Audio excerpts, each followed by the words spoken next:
somebody out of their culture. It's actually encouraged that, that we're starting to become one big melting pot that, years ago it was, I can remember when I was a young girl that, it was frowned upon if you didn't go out with somebody, if you were white, you didn't go out with somebody that was white. I mean, how dare you look at somebody else that might have even been Greek or Italian here in Australia. It was still white, I might add, but, that was frowned upon. Where today we see such mixed relationships. And I think it's a good thing because we're learning about other cultures. We're learning to be more tolerant of other people and their belief systems and their religions and their food and different things. And I think it makes the world a much more interesting place. So, make sure you open your heart up a little bit in that way too, that, maybe, just maybe that person that's going to be significant or special in your life doesn't come in the package that you were expecting. Maybe they come from a different culture or a different background, and that's okay too. Finally, I want to talk about Uranus. Now, I've been talking about Uranus for many, many years on this show because Uranus has been in Taurus for a very long time now. And I'm pleased to say that Uranus has finally stopped going retrograde or backwards. It's in a stationary position at the moment, which means he's going to start to go forward soon. So what this means for all the earth signs particularly, but Taurus, Virgo, Capricorn, and the opposite sign of Scorpio, is the fact that things are going to start to heat up. Things are going to start to ramp up very, very, very, very quickly. So be very aware of this very electric, sort of uncomfortable sort of energy that might be starting to course through your veins. You're starting to feel uncomfortable, restless. You don't understand why. You can't focus on your job. You're forgetting things. It's just the change in the energy of Uranus as it starts to get ready to go forward. And he's going to sort of only be here till the end of April. So what he's got to do in this next 6 to 8 weeks is quite phenomenal. He's got to get in there, tidy everything up, bring about any changes that need to happen, and they will be sudden. If there is a change that comes along, it will be very sudden. It won't be something that you've seen leading up to for 6 months. It'll be like snap of the fingers sudden. So be aware of being very cautious about what you verbalise, particularly if you're one of those signs, that, what you send out to the universe is listening and may just accommodate. So be very careful about that. But it's also a very positive time where we can clear the final bits of debris or things out of your life that have been holding you back or weighing you down so that we can get ready for sort of some new adventures, some new opportunities. This will flow on to the other 8 signs, but nowhere near as dramatic for them. But just be aware, no matter what your star sign is, something can come out of nowhere and you've got to be able to think on your feet and make a snap decision. It's not the time when you've got 3 weeks to think about it and sort of bring your decision. This will be, I need a decision now. And, just be aware of that. And my only suggestion to that is if you're put in that predicament where you've got to make a snap decision, go with what your first feeling is. If it feels right, do it. If it doesn't, walk away. Don't sit there and dilly-dally or go to and fro, backwards and forwards across the tennis court. That's not the time for that. It's that first response is the right answer for this situation. And not everything do we need to take on board. Sometimes we can just comfortably say thank you, but no thank you. So we're going to take our first caller, which is Connie in Winnipeg in Canada. Are you there, Connie? Hi, Amanda. Hi, Connie. And I can answer it. Oh, yes, Connie. Actually I do. Sorry, I didn't. That's okay. I go by both. Don't worry about that. Okay. I have an estranged son, and I'd like to know, do you see anything that he will be calling? It's been 5 years now with no contact. And can I have his first initial, please, sweetie? His initial or mine? No, his, please. This is RD. Okay. RD, okay. Just so that I'm tuning into the right person. It's really interesting. He's still angry. And I don't know about what. No, I was just going to say I don't understand why he's angry, because to me he doesn't have a right to be angry, and yet he's still angry. It's like he hasn't processed anything. Whatever caused the reason for the two of you to not communicate, he hasn't got past that. In some ways, I'm going to say he's being very childish. It's like, I don't think he fully understood what went down between the two of you. He's got his version of what he sees as his truth. You've got your version, and, and neither one is right or wrong. Somewhere collectively in that is the answer.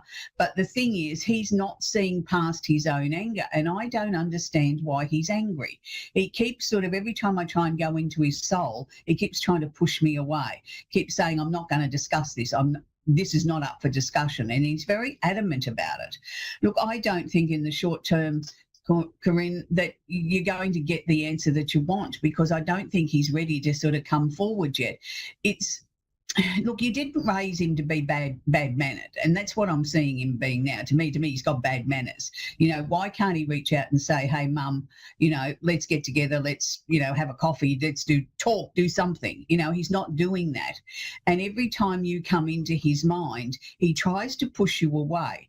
Now, when somebody tries to keep doing that after such a length of time, that to me says, Corinne, that he's guilty, that he feels, he's trying to not look at it because he doesn't want to take responsibility for his part in this. He's not willing to look at it. So without you going into any great detail, to me, what caused this, to me, was something that wasn't that serious. I don't think so either. I've tried. And I have a grandson, and my grandson says, he tells me, Baba, no, don't text him no more. I said, okay. Mm-hmm. So I haven't. Yeah. That's really sad, because to me, as I said, I don't want you to air it on national television around the world of what happened, but to me, it wasn't, his behaviour didn't warrant what happened. That's, to me, it was trivial. And, he's got to get over this. I think he's angry with himself. And until such times as he gets over that and starts to put this into the context of what it really is, I don't think there's going to be any contact. Look, I know it's been 5 years, and I wish I could say it was only going to be another couple of weeks or another couple of months, but I'm still seeing sort of quite a distance ahead of us. All as I can suggest to you to do is just keep sending him loving, positive energy, no matter what. Every time he comes into your mind, do that. Without him really consciously understanding this, all as he's going to keep getting is this wall of positive energy. He's not going to know where it's coming from, but it might sort of start to break down that very hard shell that he's put up around himself of not letting anybody in. He's not going to let anybody hurt him. He's not going to let anybody do this, that, or the other. Not that I believe he did any of that, but in his mind, this is what he's doing. So if you can keep doing that, it will eventually break down that massive great brick wall that he's built up around himself, and he will soften. I know when he does contact you, and they're showing me a 3, and I don't believe it's 3 months, and I hope it's not 3 years, but it's going to be very sudden. It's sort of going to be almost like you've come to terms with, well, that's it. There's nothing more I can do. I've been sending you positive energy for so long now, and nothing seems to be breaking down this barrier between us. I'm just going to put it to one side. It's almost as if you've given up. But it's not as if you've given up. You've just put it to one side so that it's no longer affecting you emotionally and no longer consuming you. And once you do that, when you get to that place organically, it's interesting that he sort of shifts his energy and he reaches out to you out of the blue. And I don't even know that the first contact is what I'd call terribly friendly. It's sort of like, you might get a text message, "Oh, get out of my head," or something like that. And you think, well, I didn't know I was in your head, like I haven't contacted you, I haven't done anything. But take that as the first step. So what he's looking for, if you respond in an angry or an aggressive manner, that'll be it. But if you just sort of, send a smiley face, or I wouldn't send a love heart, but just say, well, I wasn't, just send something that's very bland. He can't react to that. It's going to be, well, that wasn't the reaction I was expecting. So then I think there will be a little bit more communication. It'll be a very slow process. It's not going to be automatically that you get back to having a loving, mother-son relationship. It's going to take time. But over time, he's going to let out a lot of things that he feels that he's been hurt by, and not all of it's connected to you. It's been just a series of things that happened in his life, and you seem to be the one that copped the brunt. But he will return, and you will build a different type of mother-son relationship, and I think a much stronger one. So I hope that's helped you, Corinne. Yes, thank you very much. It does bother me, believe me, Amanda. I'm his mother. Yeah. That's my only child. And Yes. something And it's went awry. heartbreaking. I don't know what. No, but you will know in time, and it's just it's a accumulation of things, and you cop the brunt of it all. You cop the blame, and it wasn't you that was to blame. That's the stupid part about it. But he will be back. So I wish you well with that, Corinne. Thank you very much, and you have a lovely day yourself. Thank you, sweetie. I will. So we're going to talk with Patricia now in Chicago and Illinois. Are you there, Patricia? Hello? Hello, Patricia. Hi. Hi, Patricia. Do you have a question I can answer for you, please, sweetie? Do you see me finding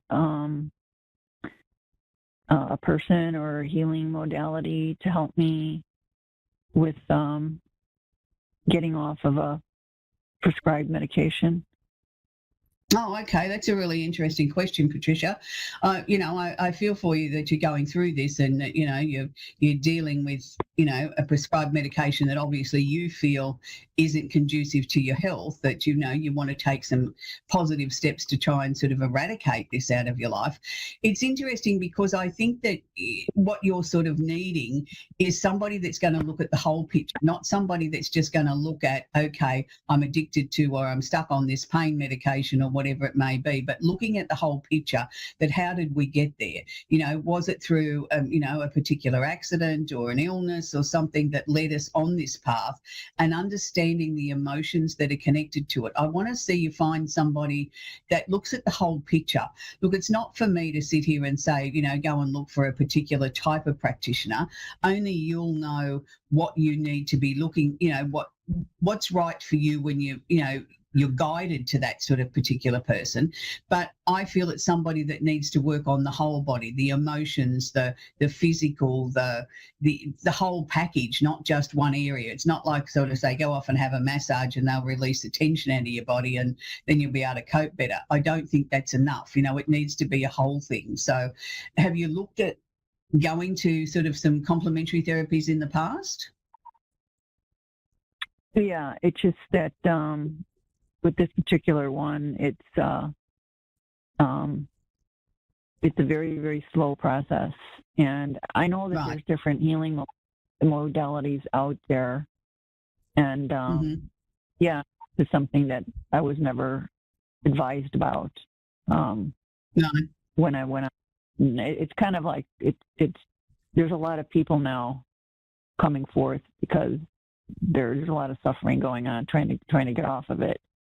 But I know that there's healing modalities out there also as well. Outside of the box is more where I'm thinking. Yeah, but look, I'm sort of. I think you need to sort of go with what feels right to you. Do you know what I mean? I could say to you, go off and do, say, Reiki for argument's sake.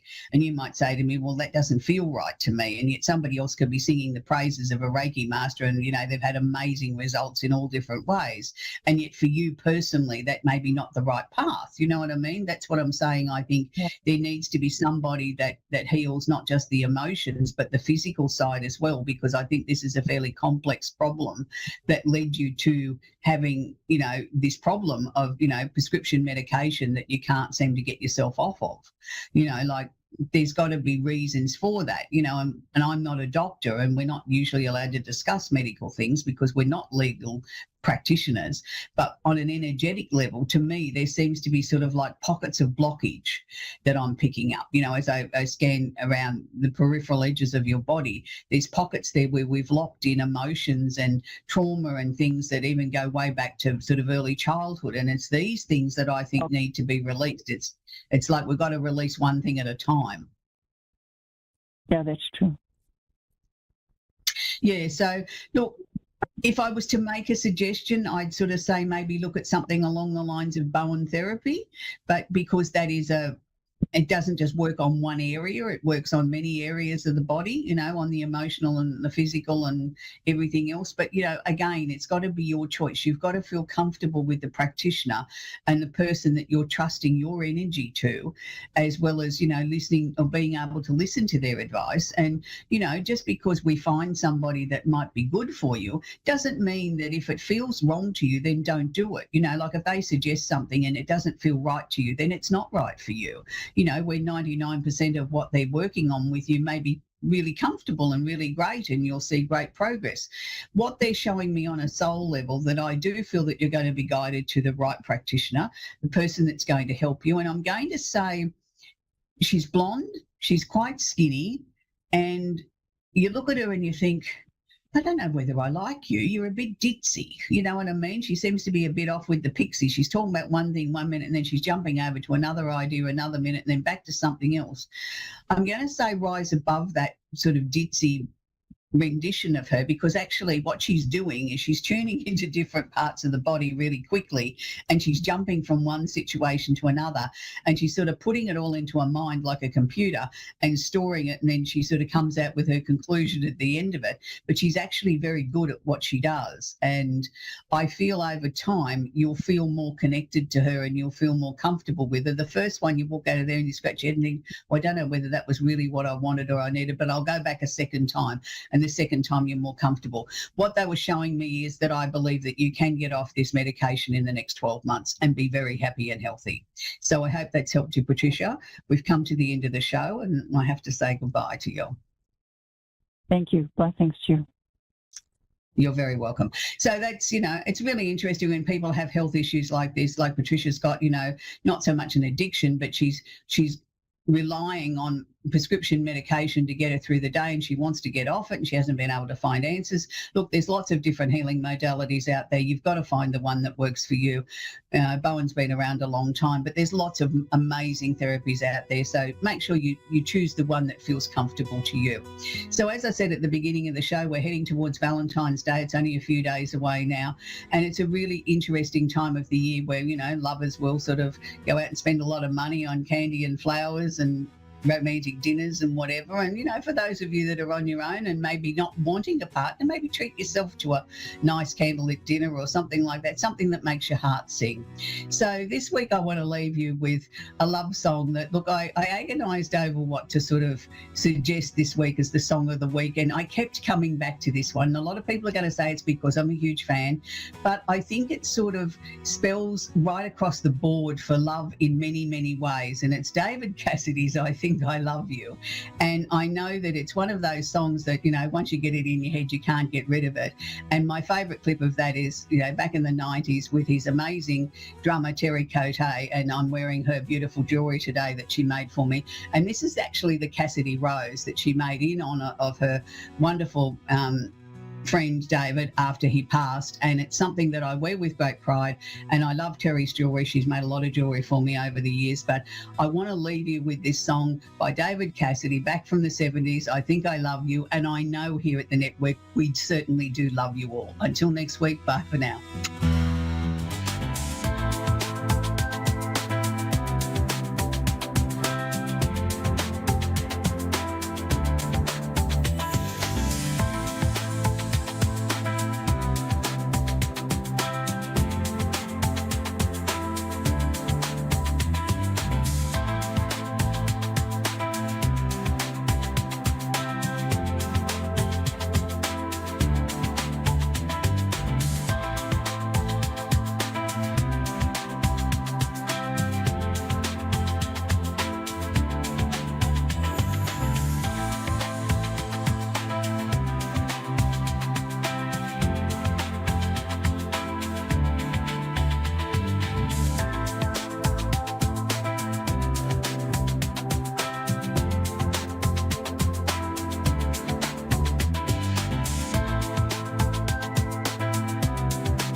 Psychic Radio, Earth's #1 psychic radio network, and watching Moonstruck TV, enlightening television.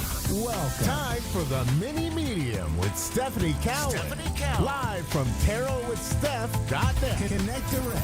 In North America, dial 888-454-2751. In London, 20-3519-2158. In Sydney, dial 02-8488-3147. Or online, contact us through our Facebook page, facebook.com/psychic radio. Or one of our websites, askoneradio.com or moonstruck.tv. This is the Mini Media on A1R, the Ask One Radio Network. Happy Wednesday. Happy Hump Day. My usual welcome and salutation, I guess, or welcoming or greeting. Not quite salutation, right? Greeting. Yes, that's what it is. We're not saying bye quite yet. Anyway, my brain is a mush today because of the crazy energy of our supermoon. I'm still feeling it.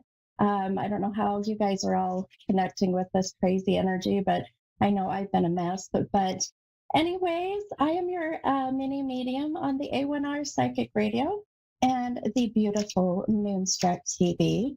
And I am trying to get my cards a little bit mixed up here. I've had so much going on, and I feel like that I just need to breathe. So I want to start out. Let's pull our beautiful affirmation card first and see what our affirmation is for the day. And then we will get this show on the road. Let's see, 5, 6, 7, 8, 9, 10, 11, 12, 13, 14, 15, 16, 17, 18, 19, 20, 21, 22. Perfect. Okay, so just so y'all know, the number that I have been seeing all day today is the number 23. So there you go. There's my number for the day. And it's been just a very strong number. It's definitely been one of those numbers where every time I looked at the clock, it was like, 223 or 1223. It's just kind of an odd number. I think unusual. And yes, it's an odd number. I can totally hear my dad, who has passed away, with his dad jokes. And he would definitely be saying, yes, daughter, 23 is an odd number. But y'all know what I mean, right? It's an odd number when it comes to spirituality, spiritual numbers. I feel like 23 is not a very common number. So let's see what our affirmation card says today. Okay, well, I think we all can relate to this particular card and what it's telling us. So your affirmation for everybody for the week says, my patience is being rewarded. My turn will come. And okay, so let me just tell you really quickly. Let me repeat it again, just in case. So the affirmation for this week is such a good one for everybody. My patience is being rewarded. My turn will come.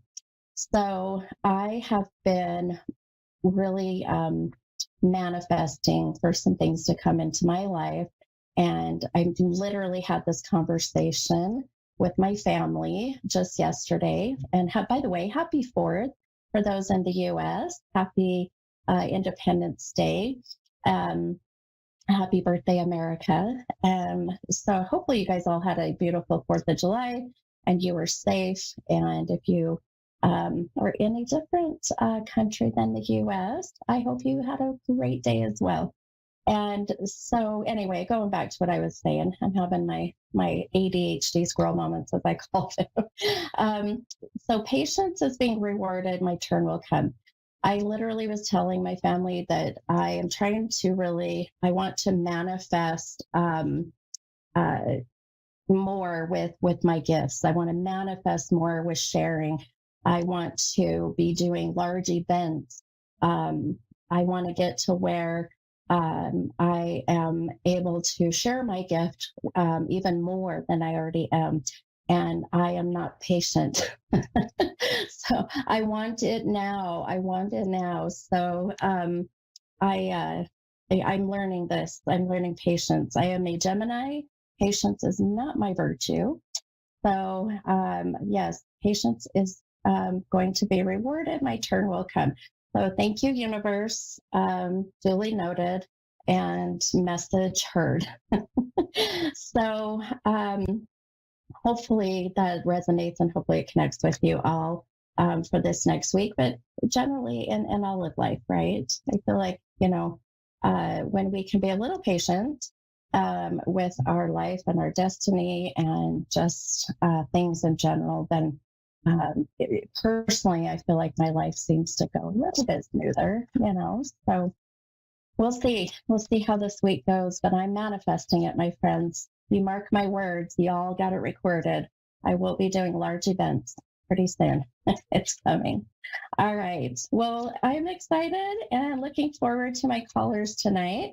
And my first caller is Shantae, and Shantae is in Texarkana, Texas. Hi, Shantae. This is the mini medium. Hi. How are you, hon? I'm great. How about yourself? Not too bad. Not too bad. Thank you. How can I help you tonight? Well, I guess I was just want an overall reading as far as like my love life, my career, and, relationships in my life and financial. Okay, so I'll just, because we only have about each of my callers, it just varies, about 8 to 10 minutes. So let me, I'll kind of focus on one of those and see, and usually whatever hits me first is usually what I feel that the universe or whoever, my spirit guides really are wanting to, to give that message. So a couple things. First and foremost, I pulled a couple cards for you, and sometimes I'll pull my tarot. Sometimes I'll just go with my intuition. The first, the first thing that I feel that I was drawn to when it comes to the 4 different kind of topics that you brought up, really for me, let me tell you, we'll kind of mesh your financial and also mesh that a little bit with your work and career. Does that sound okay? Yes, ma'am. Okay, beautiful. Okay. So a couple things that I am seeing. Now, I also, okay. I also am a Reiki practitioner. So when I do energy work, and even just feeling energy, even through the phone or virtual, a couple things that are really affecting me at the moment. And the first one, and especially your cards, I'll show the cards on, if you go back and watch on YouTube or on Moonstruck TV. But the 2 cards that are pulling up, one is color green, the other is called indigo. It's an indigo color. Now, those colors of your chakras are, the one is your third eye, and then the other happens to be your heart chakra. So when I'm looking at these, and really, one is a cup and one is a sword, and the cup is reversed, the sword is right side up. So what does this mean when it comes to finances and work? Well, a couple things that I feel, especially with work,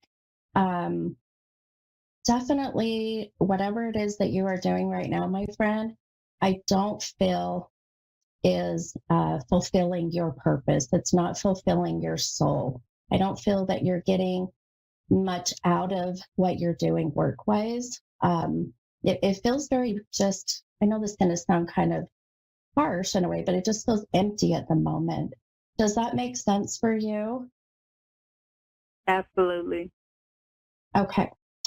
And so when that happens, I mean, of course, then, then comes the financial part of it. Because when we're not feeling fulfilled at a job or a career, then our efforts are really not there like they would be if it was otherwise.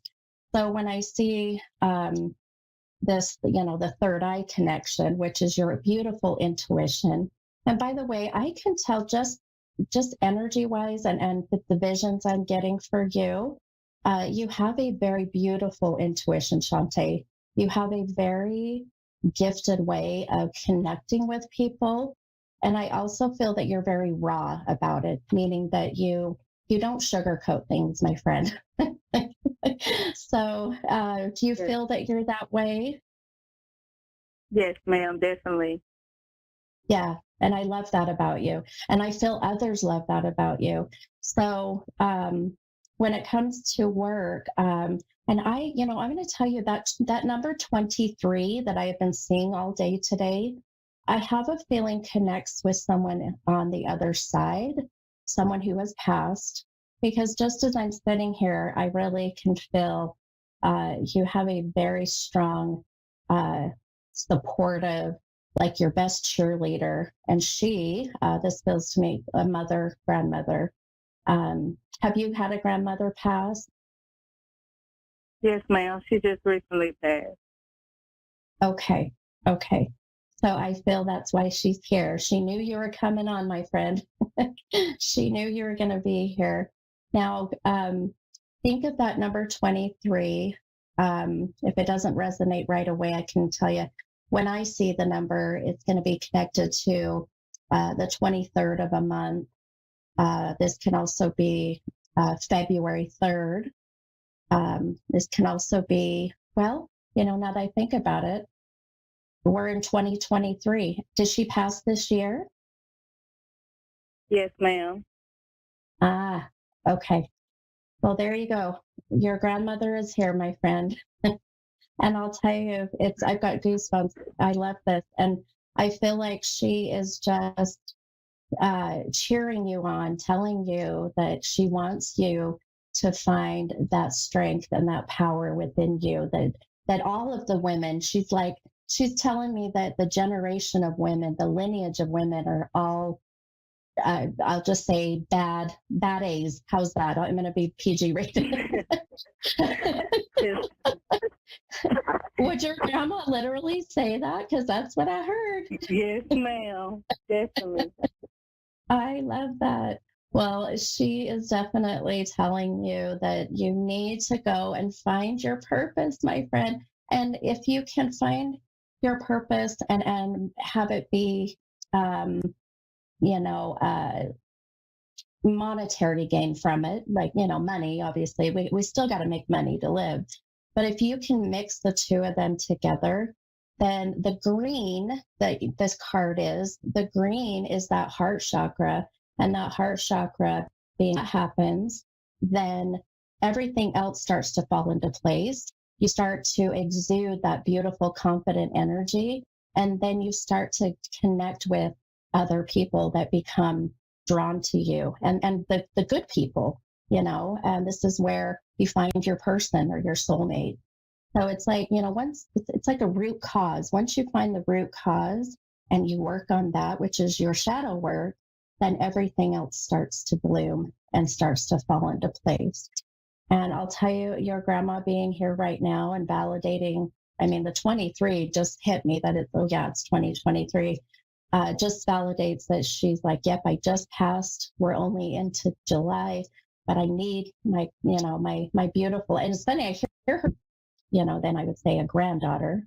But just know she's going to be your biggest support, your biggest cheerleader. And she's really going to be the reason why I ask her for that guidance. Okay. Yes, ma'am. All right, my friend, and I'll give you a date here, something that I saw coming too. I want you to pay attention and watch for. Let's see, I write about the second week in August, so we're about 6 weeks out. I really feel that you have what I call a shift in your in your energetic kind of space, if you will, a shift in your journey where it starts to, or you start to see things going more in that positive direction. So just start manifesting, just like I said. Look how amazing, Shantae, that the affirmation fits for you beautifully, right? Just being patient. Man. That's the Yeah. hard part. Well, I hope this helps you, and I hope just knowing that your grandma just peeked in a little bit to give you that boost of confidence and cheering you on. Hopefully that'll help you get through a lot of this, okay? Okay. Thank you so much. Oh my gosh, you're so welcome. You have a wonderful night. You too. All right, hon. Bye-bye. Bye. All right. Wonderful. Well, we've got time for another caller, and this is Janice in Texas. Hi, Janice. This is the mini. Oh, Kentucky. Where did I get Texas? Kentucky. My producer whispered in my ear, no, Kentucky. Maybe there's a connection with Texas with you. That happens a lot. I How don't are know you of doing? anybody, but you never know. Yeah, that's true. That is true. I always tell people that, if it doesn't make sense now, just give it some time and it will, and all of a sudden you'll be like, yep, that's what Stephanie was telling me. Oh, well, I am glad to meet you, Janice. How can I help you tonight? I just basically wanted a reading. I've been going through some stuff, and just really stressed and anxiety high, and just wanted to see what you would say. Okay. All right. Perfect. Well, let me see. I'm going to use my cards, I think, in your reading here. So I'm going to pull a couple cards for you, and let's see what we get here. And ultimately, I really connect more with my abilities, as I call them, or my gifts. And I just listen to those first and foremost. But sometimes it's nice to have the cards because they'll give you that visual validation of what's going on in my head, in my visions, in things I hear, that kind of stuff. So, okay. This is so beautiful. Okay, so I pulled a couple cards, and I'm actually using my chakra tarot deck. And are you familiar with what chakras are? No, ma'am. Okay, I'll give you a really brief explanation here. So, your body has 7 different, and I call them little rechargeable batteries, or they're portals, but they're energy. And you have your 7, it starts at the top of your head at your crown chakra. And then you have many that work down to your feet or wherever, that some are drawn to your root chakra being in a different position. But the feet, I'm drawn to the roots. So, and really what it is that when those energy points are not spinning, they're not aligned, they're not activated, or you have any kind of blockages, or you have something that I call it kind of like sludge, it's just slowing you down, which it sounds like you've got a little bit of that going on now, right? Yes. Okay. So energy work is so very important. So I can't express enough to everybody out there listening that working on your chakras, working on your energy can really help you to avoid health problems. It can help you to avoid, can't avoid stress, can't really avoid, anxiety completely, but energy work can help, at least manage it a little bit. So when I pulled 2 cards for you, both cards came out orange. And the orange within your chakras, this is your sacral chakra. So your sacral is really where it's where life is made. So this is really going to be where the lower part of your abdomen, so your uterus, your ovaries, your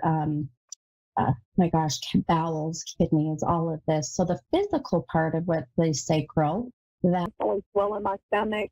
I had to have a hysterectomy because of like some fibroids and different stuff. But other than that, I don't know of anything current. Okay.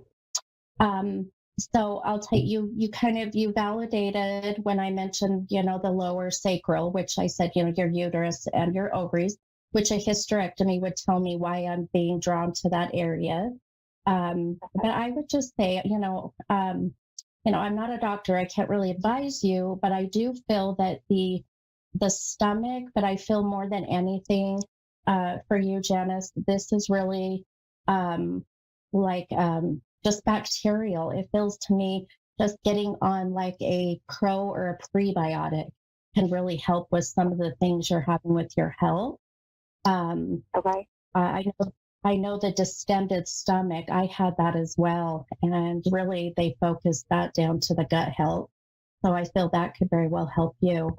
Now it's interesting when I know this is going to sound kind of weird, but when I got ready to come on to do my show, I was so drawn to wearing yellow today, and I love yellow. And yellow is the color of your solar plexus, and your solar plexus is your stomach.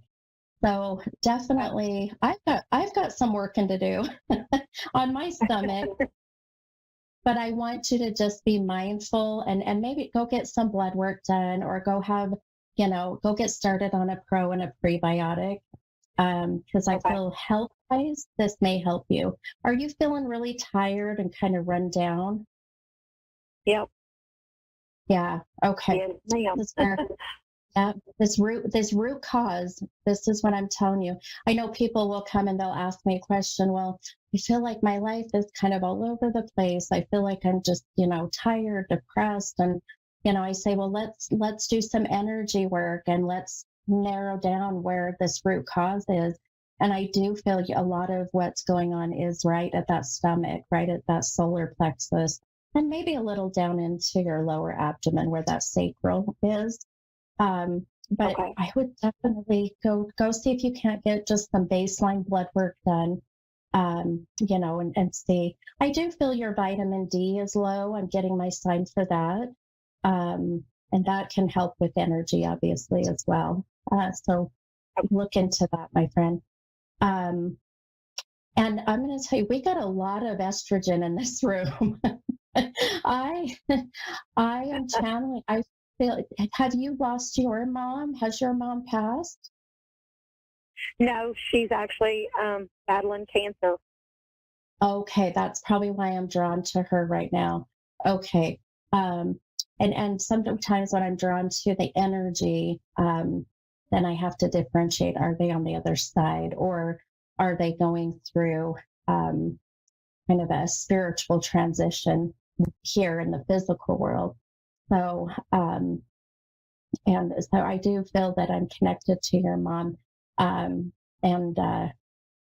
just want to say, you must be close with her. Are you pretty close to her? Pretty close, yes, ma'am. Yeah. Okay, perfect. Okay. I felt a very strong bond between the two of you. And so please just continue to be there for her, continue to support her, build those memories, while you have time with mom. I do feel that I know it's so cliche and I hate saying this sometimes, but everything does happen for a reason. And I feel like if anything, I'm going to tell you, your mom's energy is so strong and feisty as I connect with her energy. And she may not be that way now, obviously, if she's not feeling well, but I keep hearing the apple doesn't fall far from the tree. So for me, that says that you also have. Does that make sense? It does make sense. Good. I love it.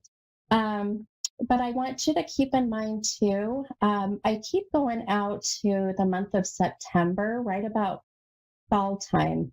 And I really do feel that you're going to see where you are able to it's almost like I'm getting my life back in control feeling. I feel like you're getting some balance in your life. So keep that September month in your forefront of your mind, okay? Okay. All right, my friend. Well, I hope this helped you. I know these are short and sweet, but I hope it gave you some, inspiration for the future and, and maybe a little bit of preventative health stuff for sure. Thank you for that. You are so welcome. Well, I appreciate you calling and letting me do this reading for you. And you have a beautiful night, okay? All right, honey. You too. Thank you very much. Okay. You're so welcome. Bye-bye. Bye. All right. Okay, friends. Well, that's a beautiful night. I love it. I would say, what's that? That's a wrap. So I will see you guys all next week. This is your mini medium. Love you guys. Bye.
To A1R Psychic Radio, Earth's #1 psychic radio network, and watching Moonstruck TV and Lightning Television. Welcome. Time for Beyond the Veil with your medium, Shelley Shonwall. Live from yourmedium.ca. Connect direct. In North America, dial 888-454-2751. In London, 20-3519-2158. In Sydney, dial 02-8488-3147. Or online, contact us through our Facebook page, facebook.com/psychic radio. Or one of our websites, askoneradio.com or moonstruck.tv. This is Beyond the Veil on A1R, the Ask One Radio Network. Good afternoon, everyone, and welcome to Beyond the Veil. I'm your host, Shelley Shonwald, and thank you for joining me here today. I wasn't here last week, was a little under the weather, and I'm happy to be back with everyone. And, I'm looking at the world right now and going, what on earth is going on? We seem to be in a lot of turmoil. And, I'm wondering if I'm hoping this is what's, bringing some good in our world is coming by having all this turmoil. And in Canada here, we've been rocked by a couple really big tragedies in some communities, and my heart is going out to these people. And of course, you start to look on social media and everyone's got opinion, and there's all sorts of things going on and bubbling up with that and emotions. And right now, I really just ask people that if you just be kind. Just be kind to one another and allow people space who are grieving to grieve. And we all don't have to have opinions on everything that's going on in this world and what our neighbors are doing and what's happening next door and all these things. We don't have to. And sometimes it's best just not to. Because when we start to formulate opinions, we are making up the truth. And we don't really know what the truth is. It's not our truth. And it may not be ever ours to know. So as you're beginning to hear things that are going on out there and moving through this year that seems to be just in such a state of turmoil, remember that the only thing that you need to do is to be kind. You don't need to have an opinion. You don't need to put your say in. You just need to be nice to one another. And if we all started to live in that reality of all I need to do is be kind, imagine what would happen with that. So we're going to take a caller today and see what's happening in their world. So we have Katerina in New Windsor, New York. Katerina, are you there? Yes, I am. Hi, how are you doing tonight? I'm okay. How are you? I'm good. I'm good. So I'm just getting a beat on your voice. So just have a little bit of a conversation. I'm trying to kind of get a sense on what you're calling for. Just a regular reading, and if there's any relationship coming into my life. Okay. Okay. So as I'm hearing your voice, Katerina, it's interesting. What I'm getting is things have been kind of stagnant for you in life. Would that resonate with you? Yeah. A lot of same old, same old.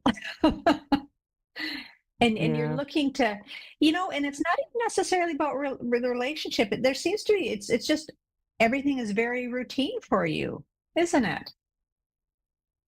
Yeah. And that's kind of the opposite. A lot of callers are in turmoil. So you're in a good space in some ways, but it's time to shake things up a bit. And what Spirit is giving me is that the ball is in your court with this one. It feels like you want to put yourself out there a bit more, but you're not really sure how and what to do.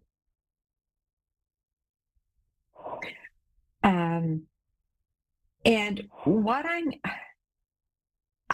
hearing from them is that, you need to take a look at your interests and see what's out there in the community for you to go join. Have you been up to that already? Yeah. Okay. No, I mean, I'm not in. I don't go anywhere. I'm, as far as like doing things and try to meet people. I've been divorced for 3 years, so I'm looking to see if anything's going to happen in my life. Yeah. Anybody coming in? Well, what they're saying to me is you're a bit gun shy, so to speak, right? You're hesitant to put yourself out there. Yeah. That's what I'm getting in your voice as well. There's if I put myself out there, what's going to happen? Because I've had a bad experience. So, I had a marriage end, and I don't want to have to go through that again. And it's like the healing of the heart has to happen. And you're not quite there yet with the healing of the heart, I'm feeling. There's still some residual there. Would that make sense to you? Yeah.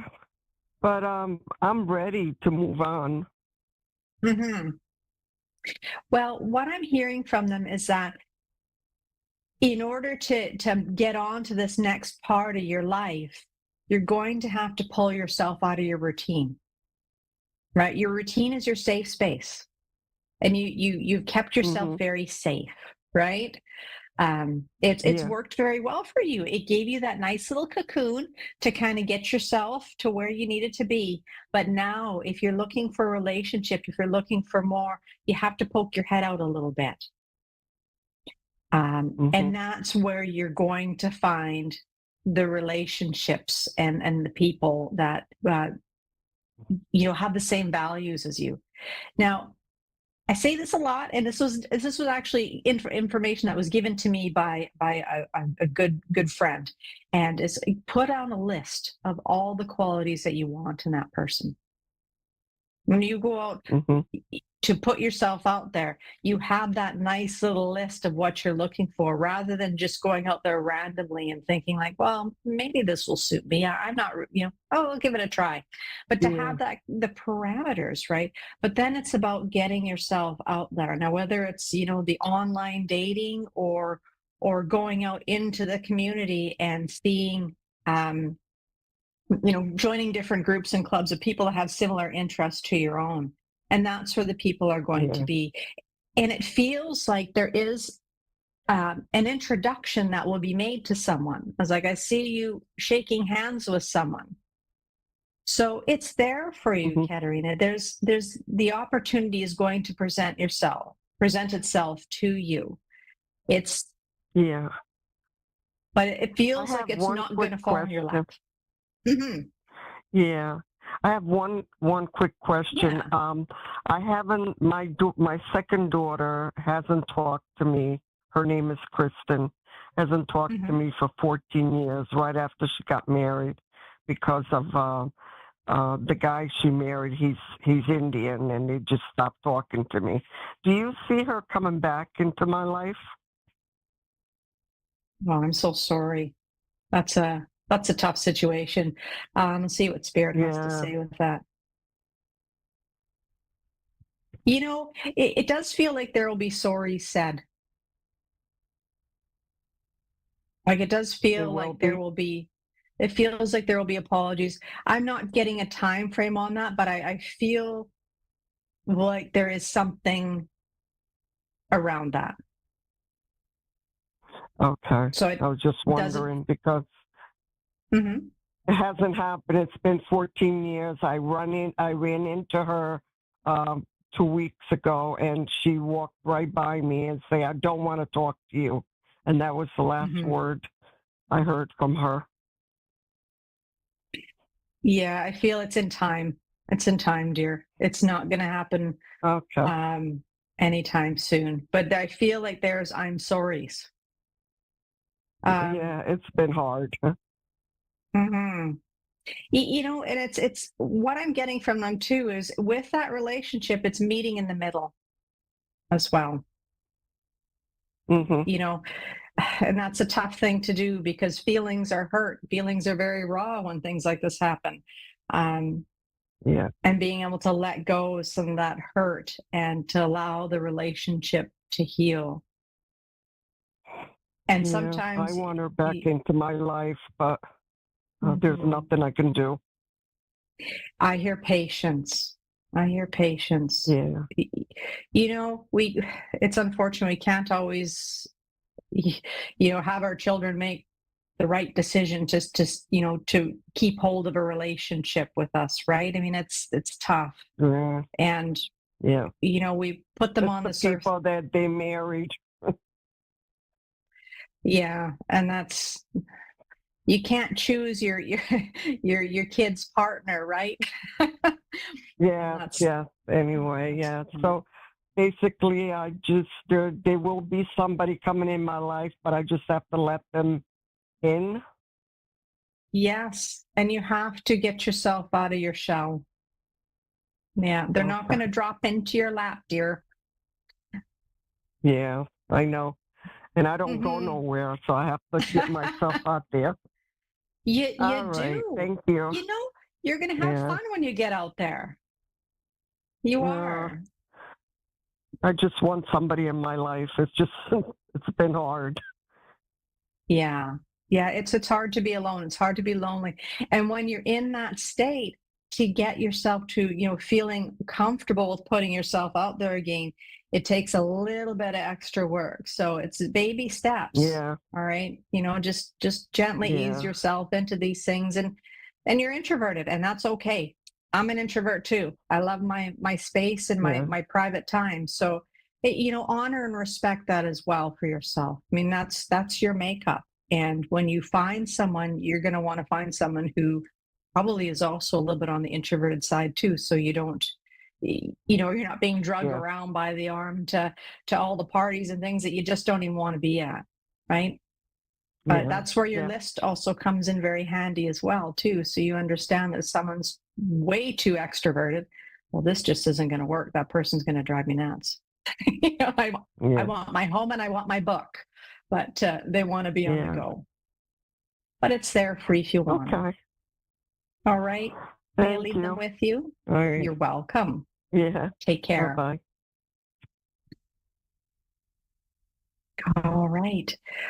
Well, thank you everyone for coming out and joining us today. And know that if you want something in life, put yourself out there a little bit. Put it out to spirit. This is what I want. This is where I want to go.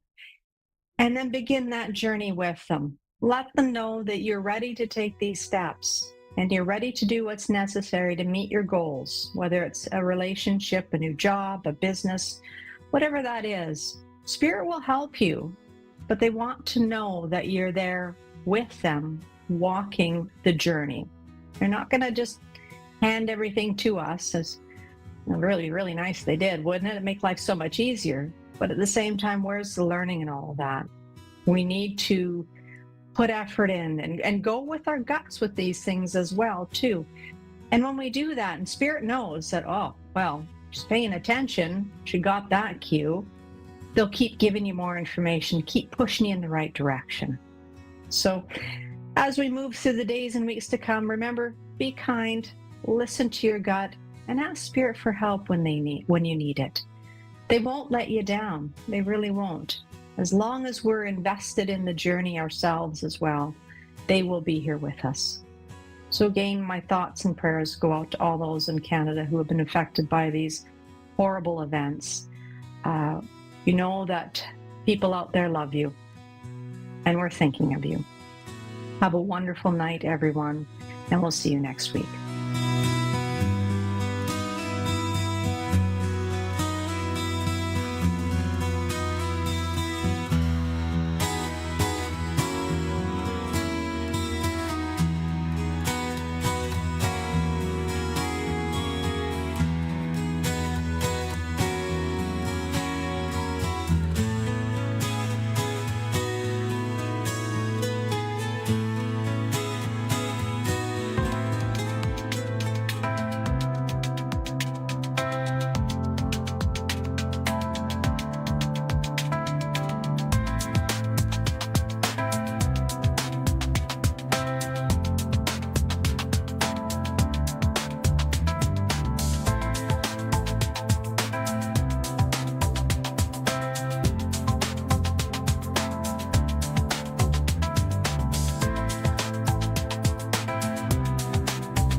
To A1R Psychic Radio, Earth's #1 psychic radio network, and watching Moonstruck TV, Enlightening Television. Welcome. Time for Insights with Solaris with Jennifer.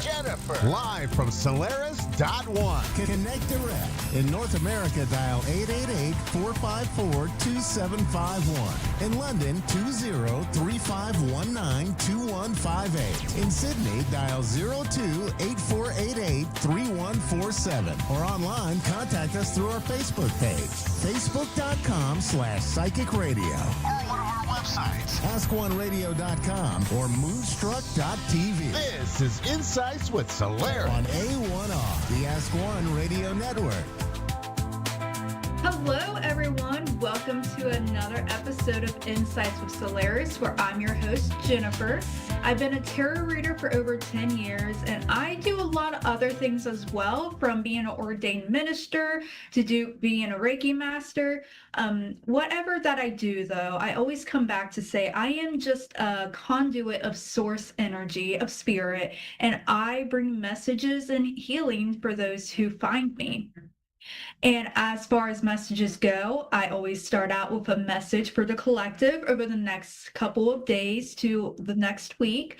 And these are just themes to kind of be aware of as you're moving over the next couple of days. And as we're moving into the weekend, what I am seeing is that there may have been some people in your peripheral vision within, not necessarily in your direct friend group, but a little bit farther out, of people who may have been falsifying information, being a little bit deceitful. Now, this could show up as somebody just gossiping, and changing the story as things just happen, or it could be as someone just flat out lying to your face. Whatever situation you may find yourself in, you're being encouraged not to act. You are being encouraged to continue to observe, to kind of understand how things are unfolding a bit more. So it's like, okay, collect that information and figure out what exactly is going on before you go out and you start any type of conflict about anything like that. Because as we are going into the rest of the month, it looks like the energy is changing from this observation mode to be able to come in and say, I know what directions to take, and they're going to be fair. I'm not going to get angry, but I'm going to put my boundaries in place. I also see that as far as the collective goes, there seems to be a shift in balance as well. And on the individual level versus the collective, it can look many different ways. This could be, okay, making sure that you have a balanced household chores in your home. It could be it could be very simple, or it could be quite different coming forward. Many of you may also be wanting to understand what's going on in the legal system, or perhaps you are required to go into court for some reason. Whatever that is, just know that you are meant to observe, then you are meant to judge and to make your opinions. And after you have that information, it's all about you going in to find that closure. Sometimes when you are at the victim of gossip, or perhaps you have somebody that has been gossiping, it can be a reflection of them as to why would they need to falsify information, or why do they need to gossip. And if you take it more on why is this person doing this, it makes things clearer on how to move forward. So hopefully that will make sense as you move across the next week. Remember to observe, and then the clarity will come later. All right, so for the collective message, I'm going to leave it at that. But we are going to go into our caller tonight, and we have Chris from Missouri. Hello. Hi, how are you? I'm doing really good. How are you? I'm doing okay, thank you. Are you sure about that? No. You know what? That's okay, because the very first card, I'm like, Fake it till you make it. Yeah. You know what? We got to do what we got to do. So what can we do for you tonight in order to actually help you from being fake it till you make it to actually feeling more okay? Well, I am recently coming on the other side of what has been complete and total, like, tear down, turmoil, losing everything, including my mind, my body, my mother, and found my soul. Unfortunately, still ended up somehow almost homeless, and then met, I believe, the man that I've always meant to be with. And we are trying to make this work, as I am trying to build back better as far as my body, my system, my abilities go, physically, and all of this stuff. And he took me on without question within a day of meeting. And I know that he is exactly what I've always seen, but not necessarily what I've gotten.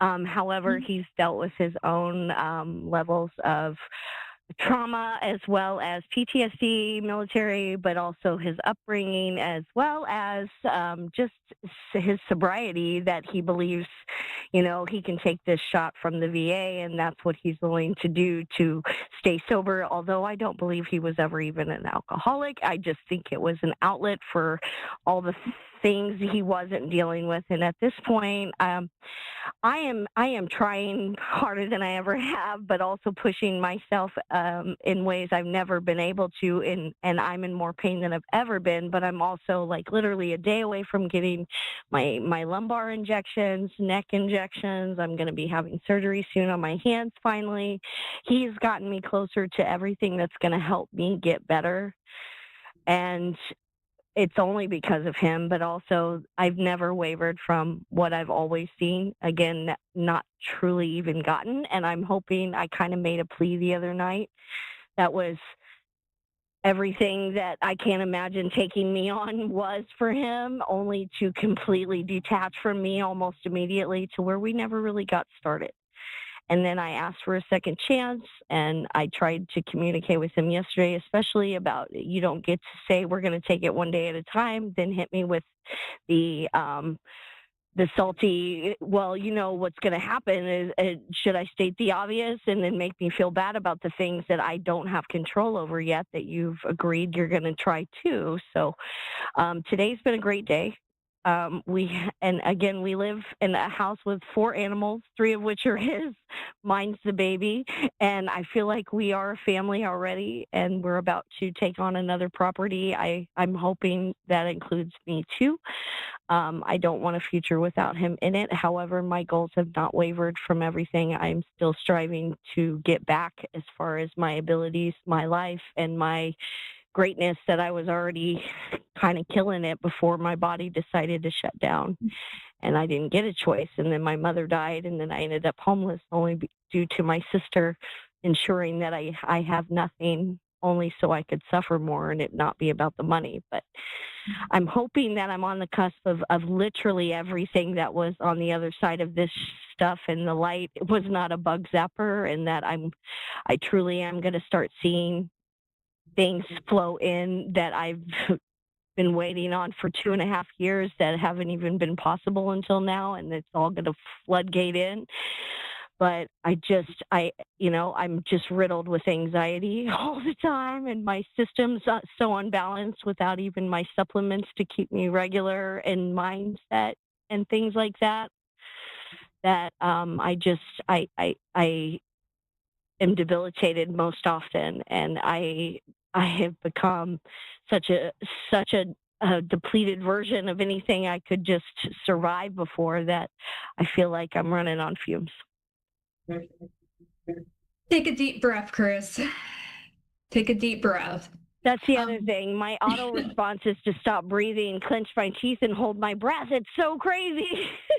Yeah, and the tension in the upper back, you see that, and it's going right. down. Oh my God, that's the neck that I literally have had a pinched nerve from the front collarbone on my right side to the back, to where I'm hopefully going to get injections soon. But again, I have no relief, and it's constant, and I'm in so much pain all the time.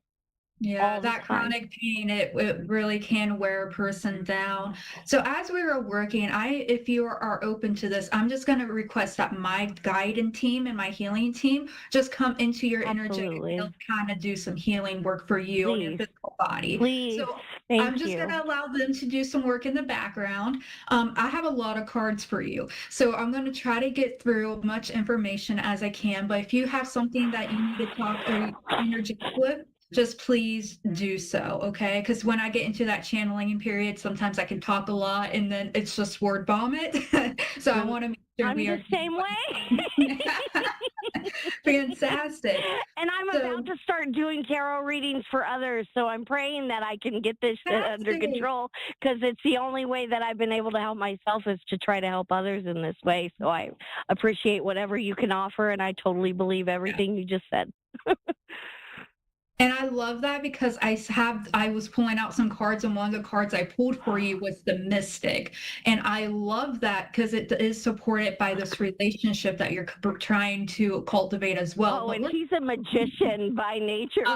He's a magician and balloon artist. I pulled the magician too. Magic. Oh my God, where have you been all my life? So let's go step by step. I want to try to get through all this information. to begin with, your mother energy, I pulled some cards on how we want to she's do with it. me every day. Yeah, immediately I'm gonna say that stronger than we ever were when she was alive.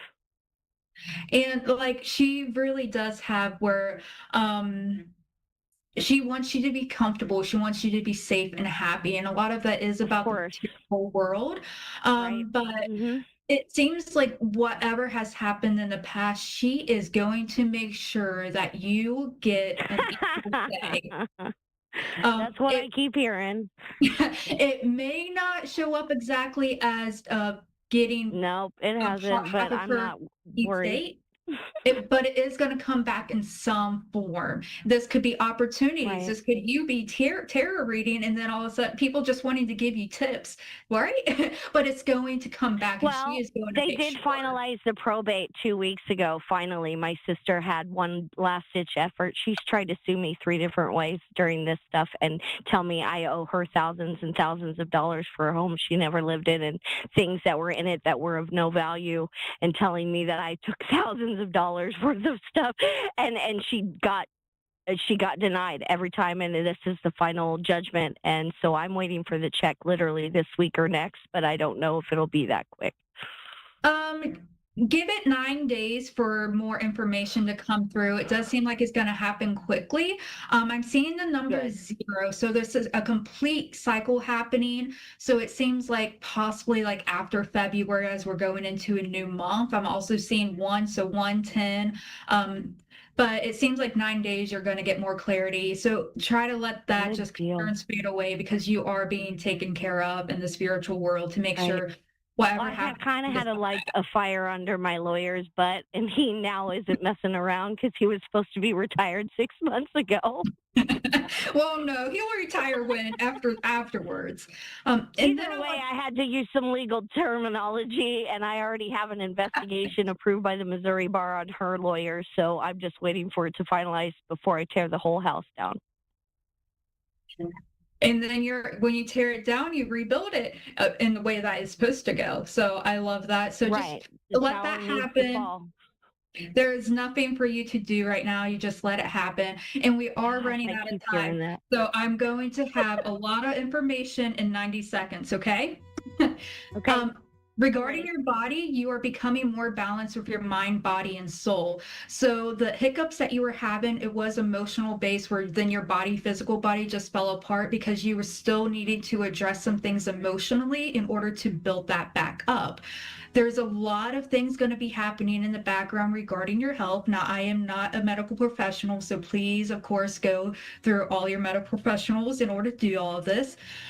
Do your research and stop procrastinating. So make sure that you do your checkups, do your shots, do your surgeries, and that is going to help create more of that balance.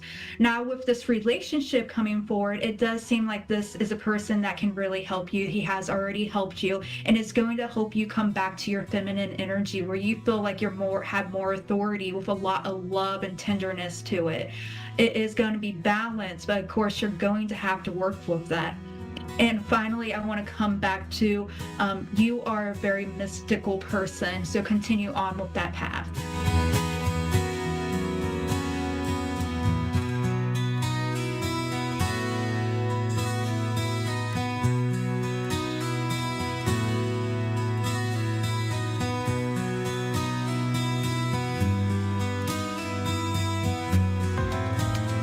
Listening to A1R Psychic Radio, Earth's #1 psychic radio network, and watching Moonstruck TV and Lightning Television.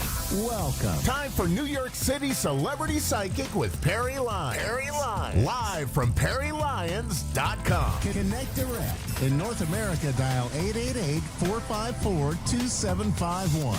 In London, 20-3519-2158. In Sydney, dial 02-8488-3147. Or online, contact us through our Facebook page, facebook.com/psychic radio. Or one of our websites, askoneradio.com or moonstruck.tv. This is New York City Celebrity Psychic on A1R, the Ask One Radio Network. Hello, my cherished ducklings. Oh my God, I forgot to put lipstick on. All right, imagine me with lipstick on. Moving on. Hi. Well, there's big full moon right before last. If you're oh so beautiful. What's that song? See her how she flies, golden sails across the skies. Anyway, great song. So I'm Perry Lyons, and you're you, which is the best thing you could possibly be.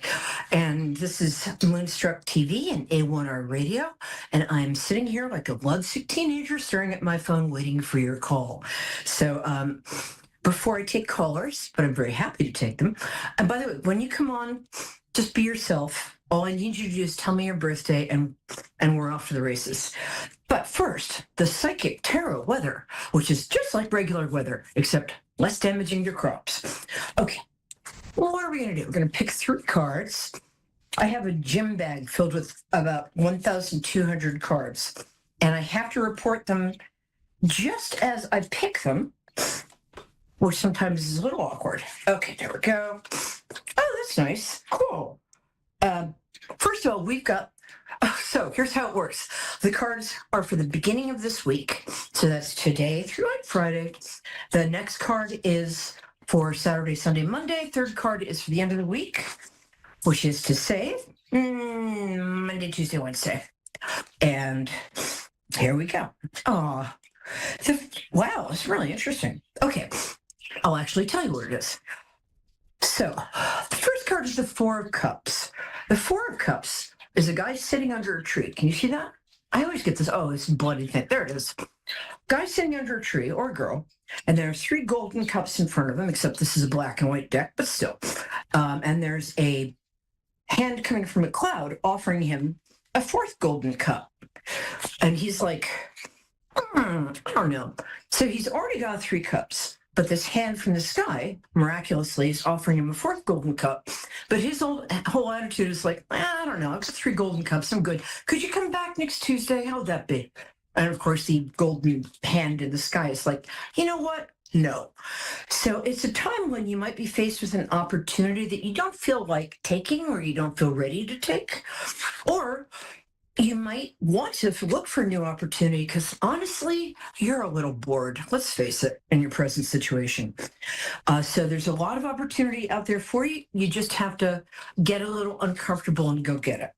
Okay, woo, love that. Oh, unfortunately, that was the wrong card. Oh, no, it wasn't. The Page of Cups suggests that this weekend you might be around kids. I don't know whether they're yours or they're rentals. Why is that doing that? Looks like magic. Okay, here. But the Page of Cups is a Pisces, Cancer, Scorpio, either a youth or somebody who's a very youthful spirit, but probably somebody under 30. Hey, Brittany. Oh, Michigan. I love Michigan. I'll be with you in 2 shakes of a lamb's tail. Okay, a Michigan lamb, which I'm sure delicious. Page of Cups also suggests to me that over the weekend, it might be a good time to kind of think about stuff you love doing in childhood, especially like creative or artistic stuff, and maybe kind of haul that like embroidery or macrame. I was really bad at decoupage, and I really loved doing it. And even my parents couldn't be complimentary. I'd show them the craft I'd just done, and they'd be like, well, that's certainly a piece of wood with some glitter and a picture on it. Yes, indeed. Anyway, but it's for you. It's not for anybody else. And the last thing is the 3 of Cups, which is 3 handmaidens dancing. It's a celebration. It might be an office party. A lot of times it's a baby shower or the announcement of a baby or a wedding shower. Ideally, those are like spaced a week or 2 apart. But so that's your week. It's going to be very nice. Take any opportunity that's offered to you, even or especially if you don't feel ready.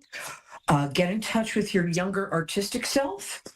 Get out your Barbies. I never liked Barbies. I'm sorry, I just didn't. And then get ready to celebrate. Brittany, so glad you're here. Thank you, my angel. How can I help? Yeah, I was just trying to get maybe a general read on maybe some personal relationships that are around me. Okie doke, my dear. I like to connect to people by asking what your birthday is. When's your birthday? 12/4 of 86. Oh, Sagittarius. Sagittarius, year of the dragon. Wow. Look at you. So you're very forthright. You're a bit of a force of nature. People either absolutely love that, or sometimes you'll meet like jealousy or resentment that you don't understand, because it's like, why are these people being rude to me? I'm being nice. But Right. as my dad used to say to me, you're a lot, but in a really good way. So that's kind of you. Also, you tell the truth a lot. Stop that. So, is this a love relationship you're asking about, or a relationship with your kids, or a relationship with your cousins? Why would It's it be actually maybe it's right now is personally today in general with a employee, and I'm actually her landlord and her employee. Oh God. Oh, Yeah. I'm so sorry. Is she a water sign? Or no, she's my employee. Excuse me, she's my employee, and I'm her landlord as well as her boss. Yes. No, I got that. What I was asking is, what do you know what sign she is? When her birthday is? Oh, I do. I feel like I'm not remembering right. Taurus. No, Yes, okay. Taurus. So, and she's Like my mom. Is she like a few years younger than you? Like 7? Yeah. Okay. Here's the thing. Stuff started out great, but 2 things have happened. One is she's kind of started to project her mom issues onto you, and you are not her mother. And has she gotten just a little weird in the last 2 months? Yeah. Like flaky, hostile, and she wasn't this way. That's kind of not who she is, but because you're her I would boss. say it started more in June, but she's been a little different the last couple months. Yeah. Yeah, the last 9 weeks or so, it's really amped up. It's got nothing to do with you. And normally I wouldn't say that. Normally I'm like, well, you should take accountability. Got nothing to do with you. You don't have to take accountability. What's happening is there's a lot going on in her personal life. Like everybody else, the way the country is and economic stuff is freaking her out right now because paycheck doesn't go as far as it used to. And the thing is that you're a very steadfast person. You're very trustworthy. You're good. You're a good person, which is really nice to be able to say to somebody. Thank you for that. So she feels kind of safe in kind of taking stuff out on you. And that's not right. I mean, you're not going to bite her head off, but you're not her mother. So I think the thing to do is try to remember who she was before. I know that's why she's doing this. Is she behind in her rent by like a month and a half? No, just a week, and it's fine. And I mean, it's fine, but it's more of just how she talks to me, and that's just getting to me. And she's saying basically that I'm not a bad person. I'm mean, or I'm rude, or I pick her out of everybody. It's just always like that, and it's been like that, and it's getting really frustrating. Just because I've never had anybody treat me like that or say those kinds of things about me and how I am towards others. Because those things are not true. And she has a very difficult relationship with her own mom. And she's one of those people who can kind of put on a good front to begin with, but after a few months, the real her starts to wear off. Remember I said you're a really good person? I'm going to say that she's not that good a person, or maybe she is, how can I put this? Potentially, but she lets herself, she's a lot more comfortable in the role of victim. And nobody on God's green earth is meaner than victims because they think that, so she's going to say stuff to you. Oh, you have 2 minutes. She's going to say stuff to you that's not true, but gets under your skin because she's very smart. I would see if you can start to do 2 things. One, take a step back because she's trying to pull you into some sort of engagement. She tries to sort of pull you into arguments or her private life, something like that. She tries to kind of get you enmeshed. Is that correct? Yeah, I do try to pull away, but there's times I have to talk to her, and that's just the way it is. So. Yeah. No, you're actually doing great. I don't think it would be a good idea to keep. I feel terrible about this, but I think one thing you can do is in a very, very compassionate way, because you're very good at that. You're very good with people. You are very straightforward, but you're very good with people. Tell her first that you can see she's going through a hard time, and then maybe go through what your expectations are and what her expectations are. Boundaries are key here. If she doesn't snap out of it in 6 months, or 3 to 5 months actually, reconsider your position. Try establishing some gentle but firm boundaries. And when she talks to you that way, you can just say, I got 30 seconds. You can say, I'm sorry, dear. That does not work for me. You're not going to be talking to me like that. Thank you. Let's go on. I'm sorry, you're a very old soul. She's a very young soul. And I'm sorry you're going through this because you're awesome. Coming to the end of our time, but get in touch with me on Facebook. I'm Perry Lyons, PERILYONS. I'll give you a few more minutes. Reach out, some me. And anyway, and that color looks great on you. But I'm glad you called, and have a great week, and I hope things improve. Love you guys. See you at church, definitely.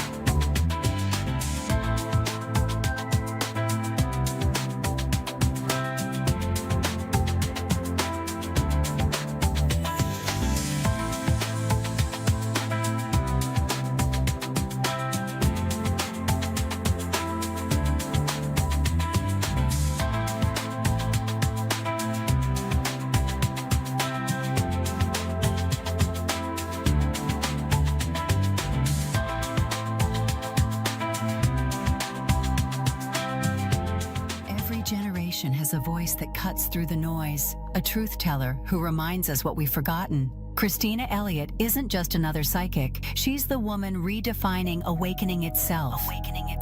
Through her show, Instinct Reclaimed, Sanctuary Sessions, broadcasting live Thursdays at 5:30 Pacific, 6:30 Mountain, 7:30 Central, and 8:30 U.S. Eastern Time on A1R Psychic Radio and Moonstruck TV. She takes you beyond prediction into transformation.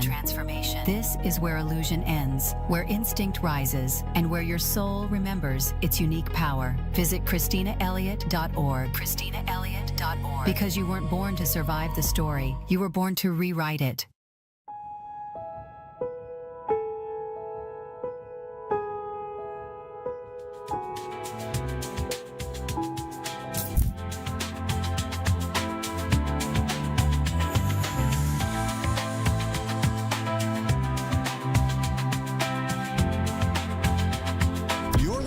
To A1R Psychic Radio, Earth's #1 psychic radio network, and watching Moonstruck TV, Enlightening Television. Welcome. Time for Guided Whispers, Insights with Robin. Live from RobinWolf.com. Connect direct. In North America, dial 888-454-2751.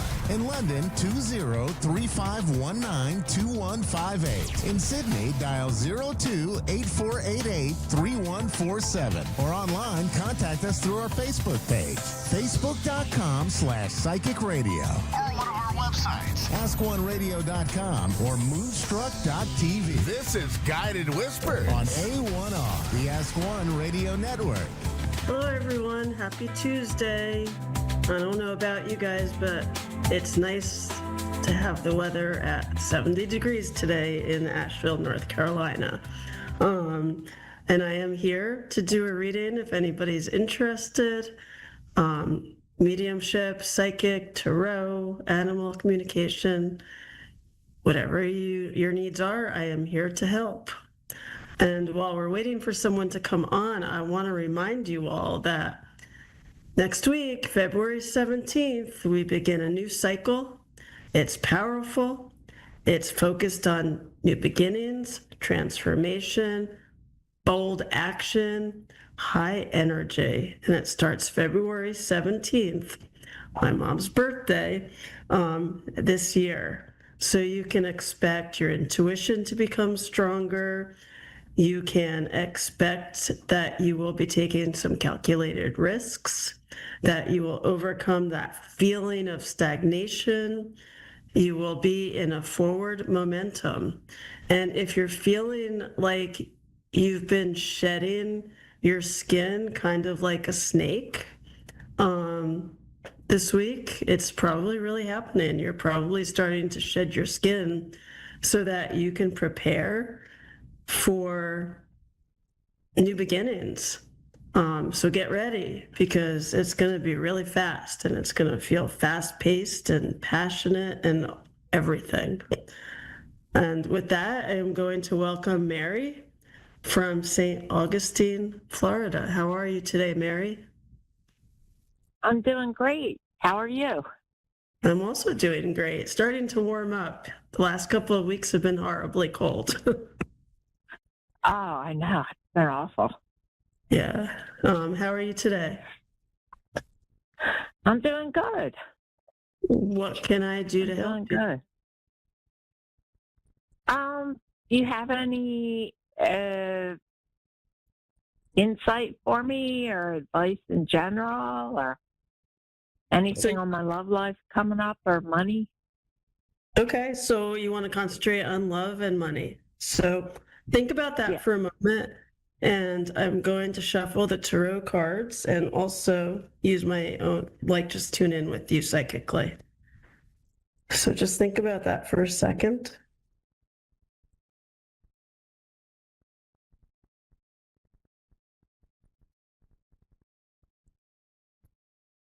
Okay, so the first things I'm getting is try not to worry. So I don't know if you've been worried or overthinking things, but I'm getting a big stop sign. So try not to worry about anything. Don't try not to worry about money and romance, because I am getting celebration. Let's see what the celebration's for. I'm getting balance. I'm getting that in a few weeks you'll be moving forward and beginning.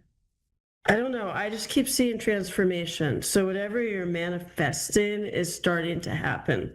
So let's focus first on romance, because I'm definitely getting a forward momentum, and just keep manifesting this week, because next week, I want to say all heck breaks loose, but I feel like everything we're manifesting is coming to fruition next week, because the year of the horse starts. And I really feel like you're going to feel a forward momentum. Now, as far as romance goes, I'm getting a lot of celebration. So I'm not sure if you're in a relationship right now, but I am getting, don't worry, that person is coming. Do you understand that? Are you with someone right now? Yeah. Okay. I'm not. You're not. Okay. I feel like, firstly, for some reason, money's coming in first. You have a job, correct? Yeah. Okay. Because I'm not getting the feeling you're retired yet or anything. I'm getting that by springtime, more money is going to be flowing towards you. More growth. So whatever your job is right now, I'm getting a promotion. I'm getting more money coming in. Does that make any sense to you? Yes. Okay. Would you also understand that you have something going on the side with money? Like, are you trying to build something? Yes. Okay, because I'm getting that it's time. I'm getting that it's time for you to start building that side business up. Why do I feel like it has something to do with animals? Am I wrong? No, you're right. Oh, okay, cool. I love when I'm right. Because I just keep getting the feeling, I don't know if it's animal communication or if it's pet sitting or walking dogs or helping animals, but I just feel like you're a healer, and I feel like it's time for you to really build that part of your life. Okay, I good. don't know if that makes sense, but I'm getting that it's really important for you to build this year and manifest it to come true. And I'm also getting take time to I don't know, put everything in order, like have a plan and go step by step with that plan. Advertise, get your name out there. Trust.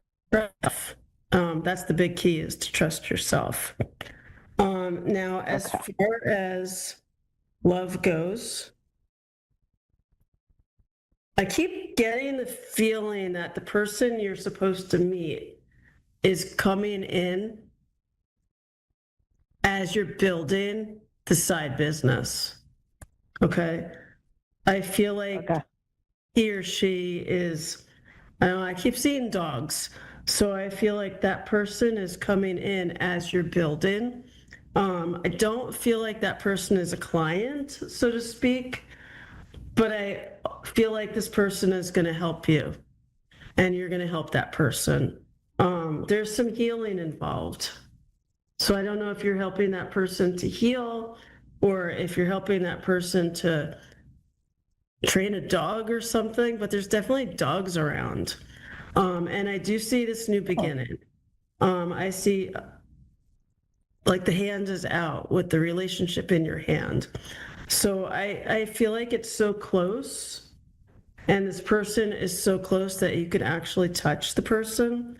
I see celebration between you and that person, and I keep seeing you raise the glass. Like, I worked hard to get here, and now I even have someone to share that happiness with.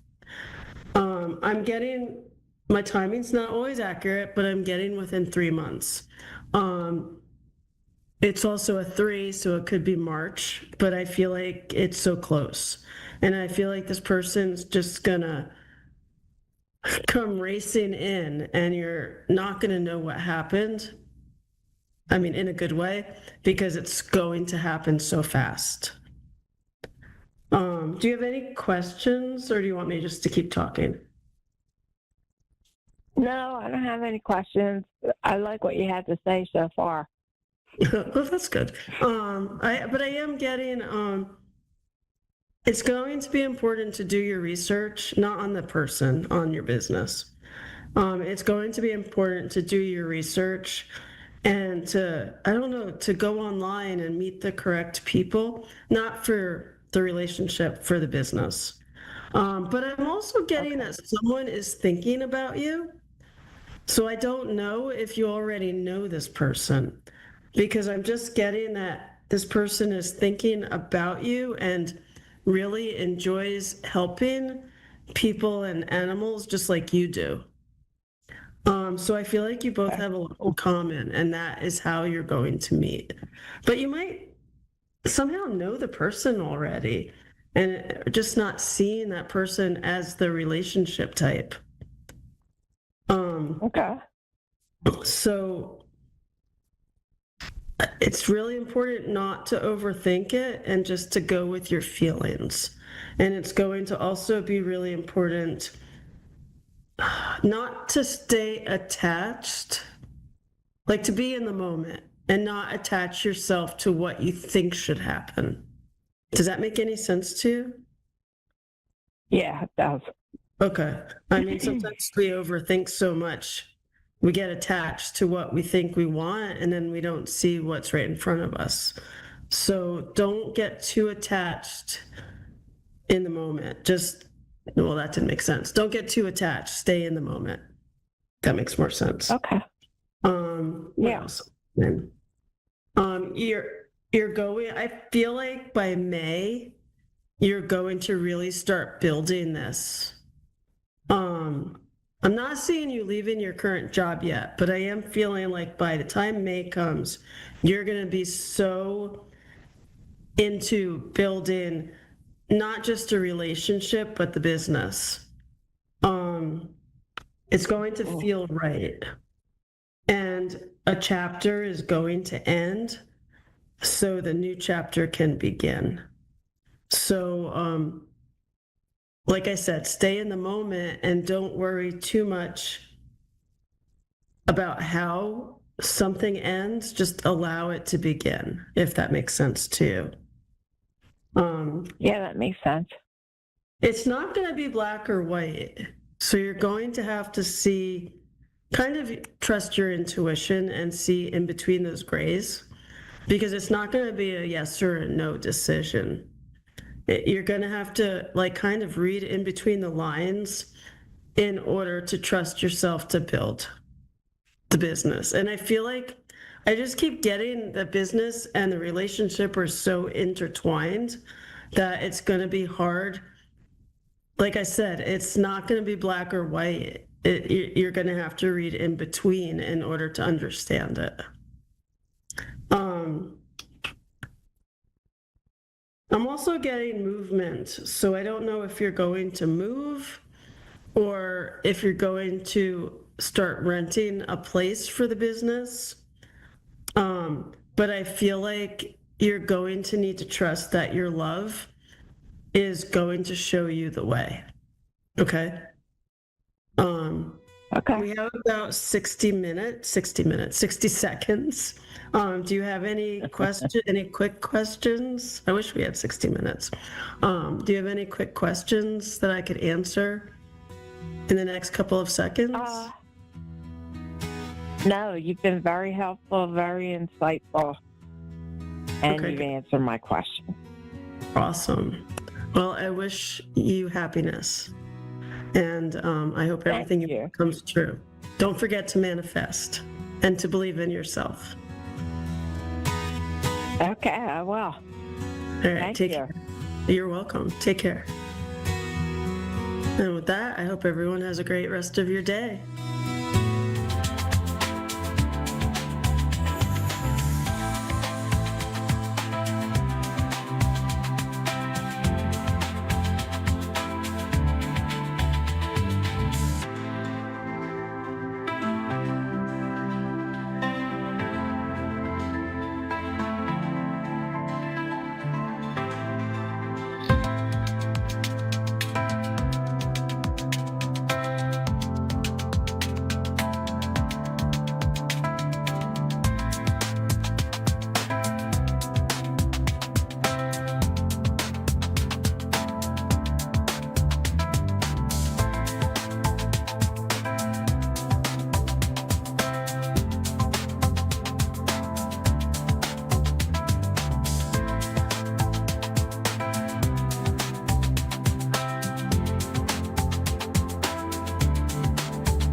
Psychic Radio, Earth's #1 psychic radio network, and watching Moonstruck TV, enlightening television. Welcome. Time for Beyond the Loss. Conversations in grief education and healing with Sherry Dworkin-Smith.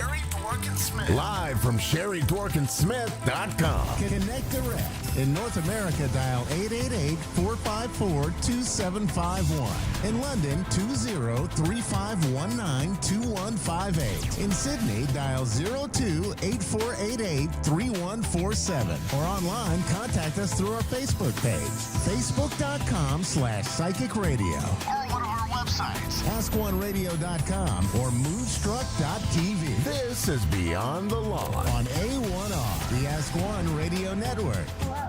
I'm so glad you're here. Welcome to Beyond the Loss, Conversations in Grief Education and Healing. I'm Sherry Dworkin-Smith. That's SHARI-DWORKIN-SMITH. And I'm a certified grief educator, a psychic medium, and a hypnotherapist. As a grief educator and a coach, I continue to help people dealing with all kinds of grief. And it seems like almost every day, it seems like there's some new kind of grief or some new thing that people are having to deal with. And it really is so important for folks to know that there are resources available to help them navigate their journey. There are far too few resources available, and through my work, I am able to help people understand and shine a light on the resources that are available, and to help people understand their feelings and how grief may be showing up in their lives. The path is different for everyone. I literally just had this conversation with my husband this morning about someone who passed that he just found out about in his world, and someone who passed that I found out about yesterday that passed from my work world, and how we're both handling those things differently, just based on relationships, based on our male-female dynamic, based on the people that we are. There's just no right ways through the path. And through grief education and coaching, we can help people find meaning and value within the loss, even if we don't always find understanding. And so we know that we can do more than just get through a loss and to get through whatever pain that we're carrying. And we don't have to bury it and push it down. Sometimes that meaning can lead us to new places. The goal is always to lessen the pain and the trauma and to help find some peace and wisdom. And here on Beyond the Loss, we talk a lot about grief. And again, I know it's not a fun or sexy subject, but in the challenging times that we're living in, with so much division and so much strain on people's emotions, so many people are continuing to struggle with grief, sadness, depression, frustration, and even confusion, because we're not sure what to believe or who to believe or where we can put our trust or faith. And so it's important that people understand that help is available. If you or someone that you know is struggling with deep sadness or depression, please know that help is available. The National Suicide Hotline is available 24 hours a day, 7 days a week, by simply calling or texting 988. That's it, just 988, and you will be connected to confidential support for yourself or for someone that you care about. This is a big part of what I do, is working with people every day. And so if something that I say resonates with you, please don't hesitate to reach out. Send a message, send a text, an email, something, and let's talk. And let's see if grief counseling or grief coaching could be right for you. It's always free to talk and ask the questions, and you can find me most easily at my website, SherryDworkinsmith.com, SHARIDWORKIN-SMITH.com. And I'll get back to you as fast as possible. I want to remind everybody that as smart as those AI systems are, then they still have trouble spelling my names, and you know it's not an easy one. So if you're looking for me, be sure to check with A1R Psychic Radio or Ask One Radio, because they've got it right. So today I'm truly thrilled to welcome a friend and a fellow medium who truly was able to take her loss and allow it to shift her life in a different direction. I'm so delighted to welcome Amy from Hilton Head, South Carolina. Amy and I, we don't know each other very well, though I'm excited to call her my friend, and she has been a student of mine in several of my classes. So I'm really looking forward to our conversation today and getting to know Amy along with all of you. Amy told me that she lost her father a few years ago, and that grieving his loss led her into her spiritual journey that opened her up to mediumship. So this should be a fascinating conversation. Amy, thank you so much for being here today, and welcome. Oh, thank you. Thank you for having me. Absolutely. I'm absolutely delighted for you to be here. I'm so grateful for you to be willing to share your story. So can we start by having you share and tell everyone a little bit about yourself, and then maybe also a little bit about your dad? Sure.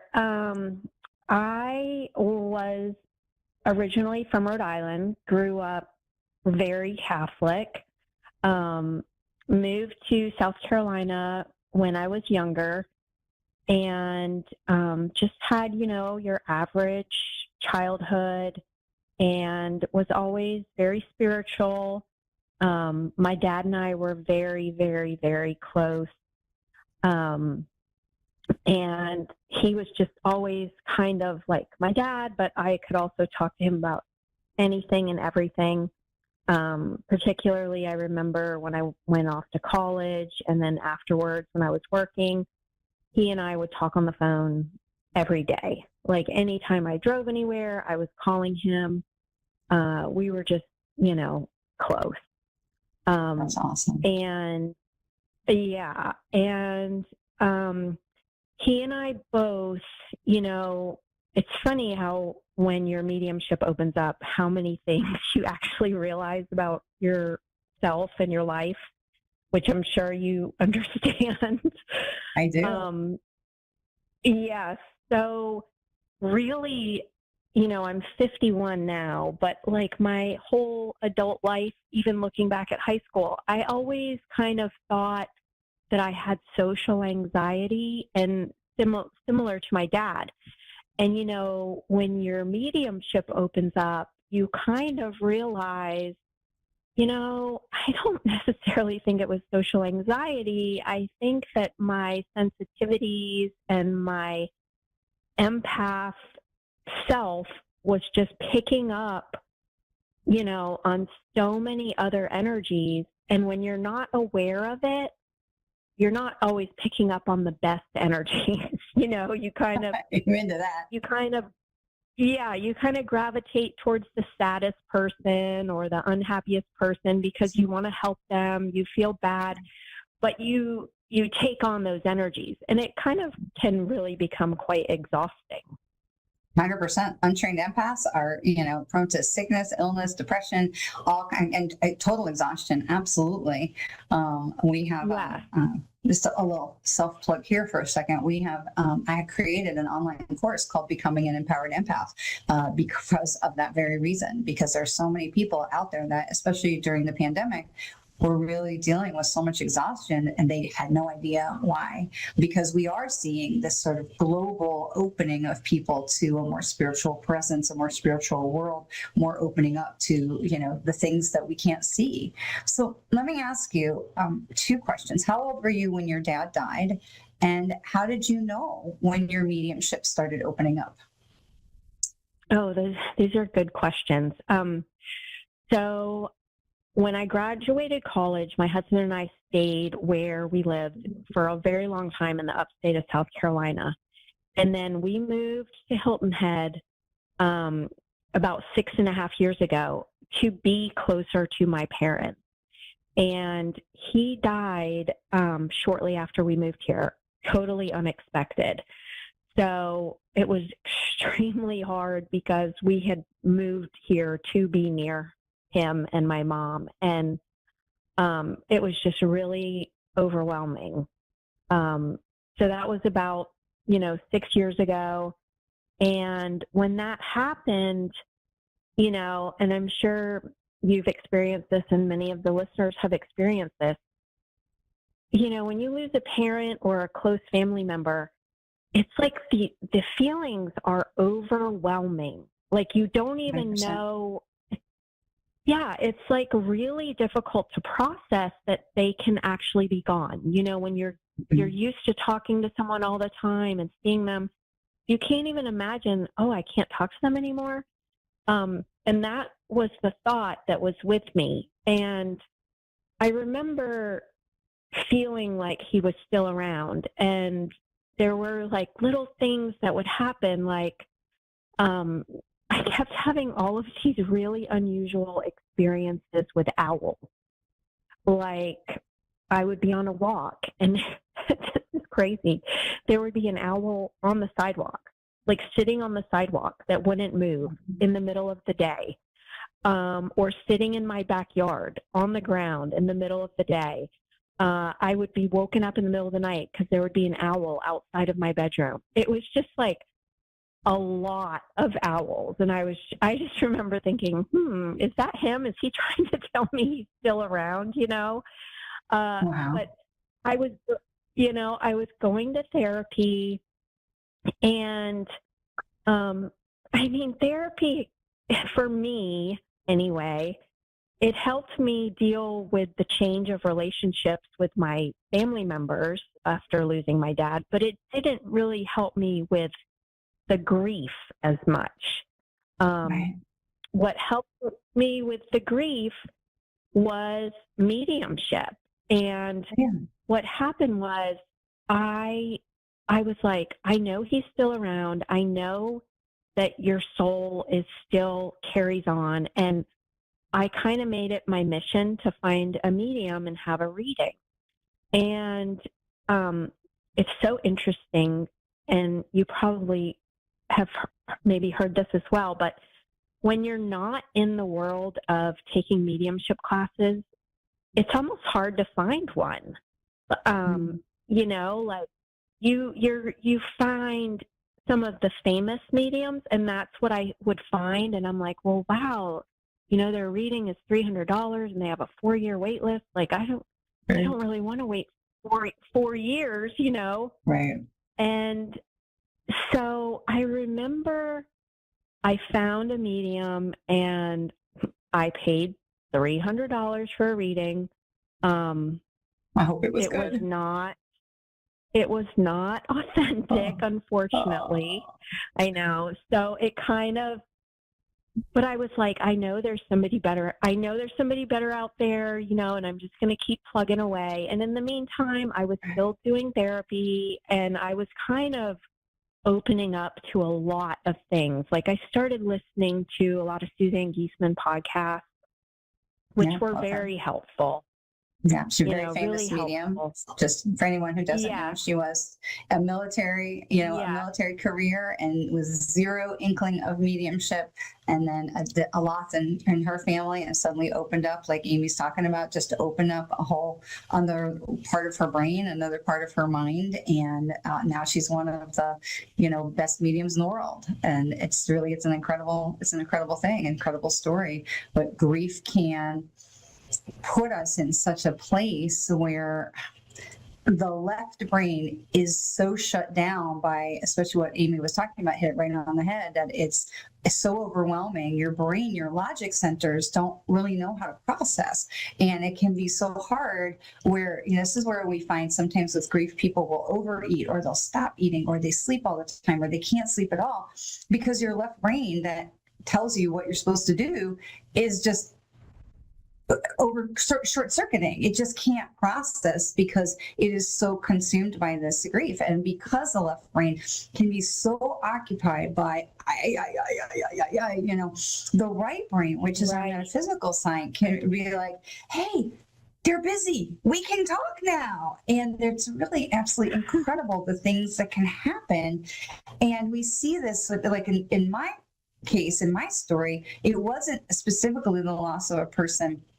Although I do tell that story often, it was just a massive depression that my left brain was just no longer really capable of functioning in that time, that my right brain was like, psst, can we talk? And it was that start of that conversation that, because I'd had those things as a child, that I had said, nope, y'all got to go away. And it was that start of the conversation that really, like, completely brought me out of depression and brought me into this whole new path for my life. So the grief can be a catalyst for change if we can let it. No, definitely, because if that hadn't, sorry, go ahead. No, you go.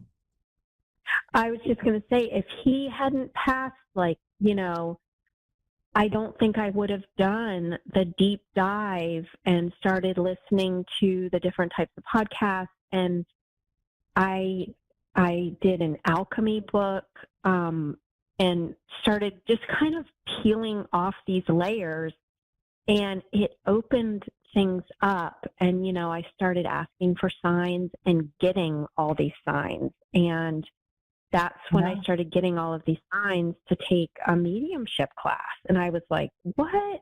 I just kind of had always thought, there's like 10 mediums in the world, and they're so special and it's so rare, and they were born that way. Me. It couldn't possibly be me, right?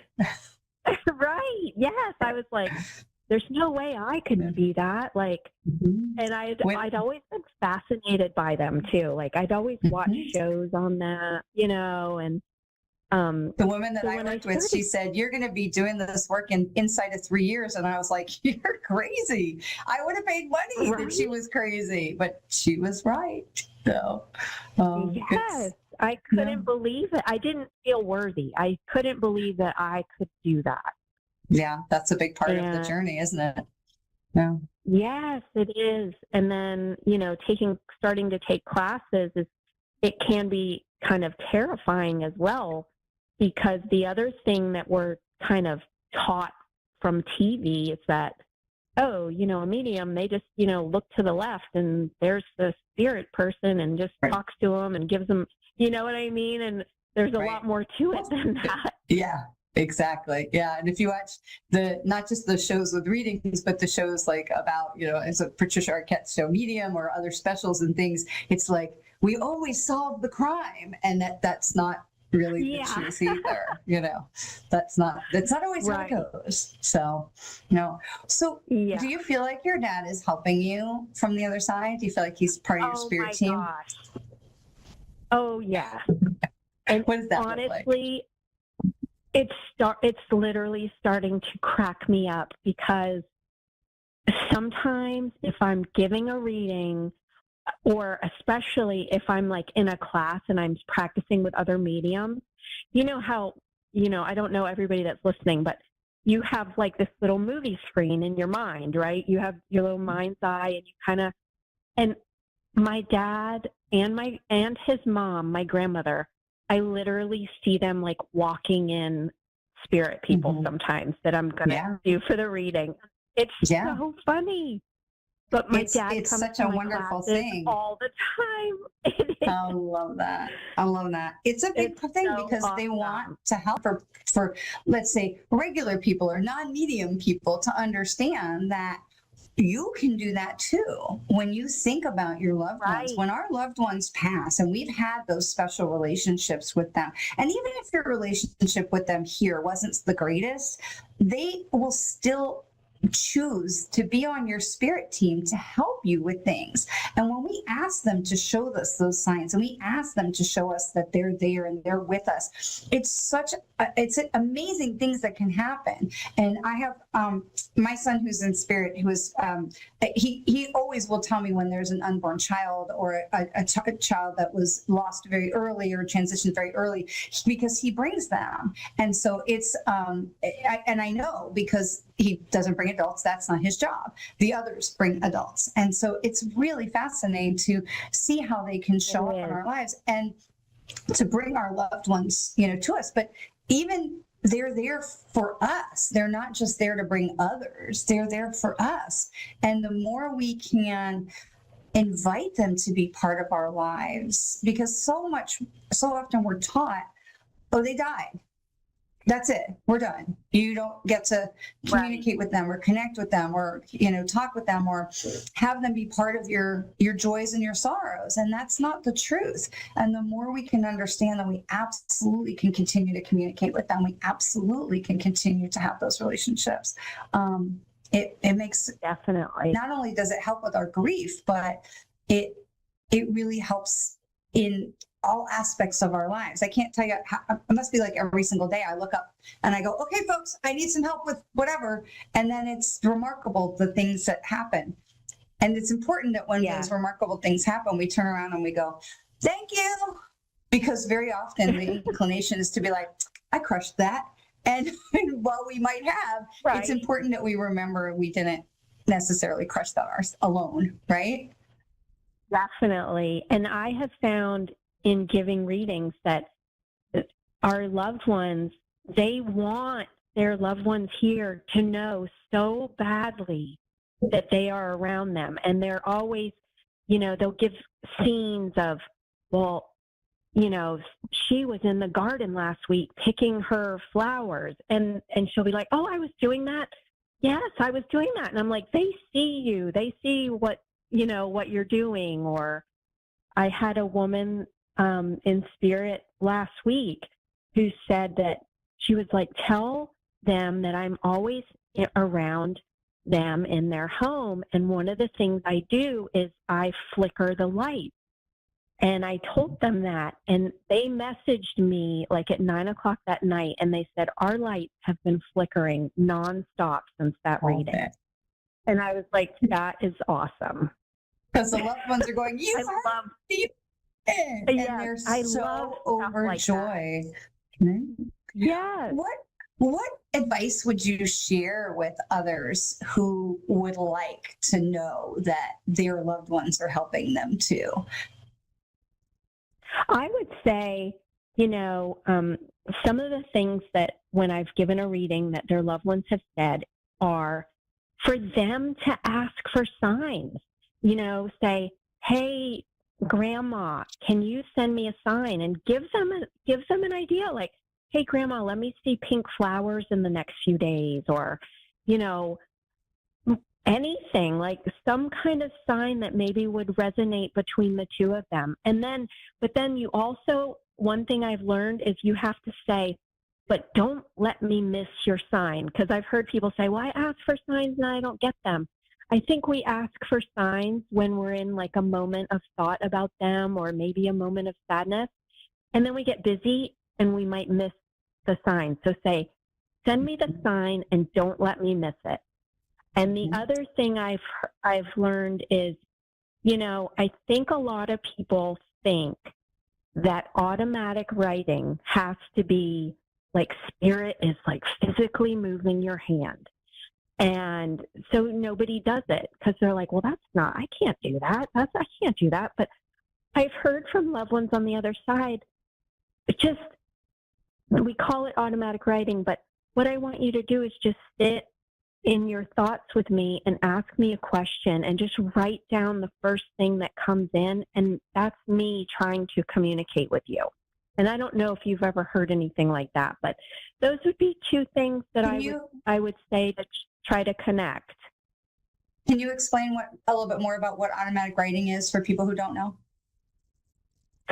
Well, for me, automatic writing is when I'm in a very relaxed, meditative state. Like for me, typically I'll, sit quietly for maybe 10 or 15 minutes, and then I'll just grab my notebook and I'll just write every little thought that comes into my brain. And sometimes it can be very fast writing, and it just kind of flows in, A lot of times I feel like it can be from a loved one, or maybe for me, often I feel like it's my spirit guides kind of, giving me a little bit of advice. And I think it can also be your own soul, your own intuition coming in with these thoughts. Absolutely. When you can quiet that left brain like we talked about. And for me, sometimes it's just a matter of taking a couple of deep breaths. It doesn't even have to be a 10-minute meditation. And I type a lot faster than I write. My handwriting is ridiculously bad. So I will put my hands on the keyboard, and left-handed daughter of a doctor. There was no chance. So I will put my hands, a couple of deep breaths, and I will put my hands on the keyboard, and I will just close my eyes, because when we open our eyes, we are the left brain goes, oh, you misspelled that. Oh, you've missed a comma. And so just to close my eyes, I'll put my hands on the keyboard in the right position, on the A and the S and, where you're in the right spot. And then I will just let my fingers just go and just start typing. And for sometimes we just start with, I don't know what I'm typing. I don't know what I'm supposed to say, but the things will come. And sometimes it can be really astonishing when we look back and go, oh my God, I didn't even realize I thought that, or I never thought about it that way. And so if you've never tried automatic writing, it can be really magical way for people to communicate with us.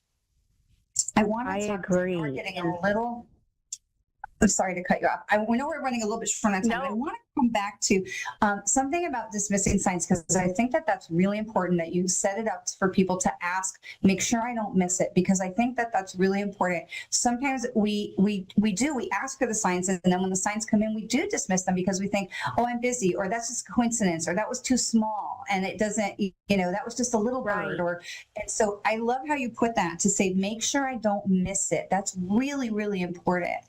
And then I wanted to also come back to this thing you said about feeling worthy to communicate with spirit, and feeling worthy is Amy Jeannie, JEANNE, spiritualmedium.com. Amy Jeannie, JENNE, spiritualmedium.com. Fantastic. Amy, thank you so much for being with us today and for being so willing to share about your journey. It was so wonderful to have you here. As for me, you can find me live on my Facebook page Mondays at 4:30 Eastern for channeled information and collective card readings of the week, where I share channeled information and almost channeled information, like we're talking about with the writing, and collective card readings and individual oracle and angel card readings for anyone who would choose to have one. And those videos are also posted on my YouTube channel. Look, we're all struggling with something. You don't have to do it alone. So whatever kind of grief that you're carrying, with loss of a person, a job, a pet, whatever, just remember, some days are going to be better. Some days are not going to be. And you don't have to do it alone. We are all navigating something, but together we can walk together. We can follow the path of grief. We can find our way back into the light. So thank you for being here with me, for sharing this time as we continue to navigate the complex emotions that can come beyond the loss. We'll see you next week.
To A1R Psychic Radio, Earth's #1 psychic radio network, and watching Moonstruck TV and Lightning Television. Welcome. Time for Energy Intuition Transformation with Sue Williams. Live from holistic-health.au. Connect direct. In North America, dial 888-454-2751. In London, 20-3519-2158. In Sydney, dial 02-8488-3147. Or online, contact us through our Facebook page, facebook.com/psychic radio. websites, askoneradio.com or moonstruck.tv. This is Energy Intuition Transformation on A1R, the Ask One Radio Network.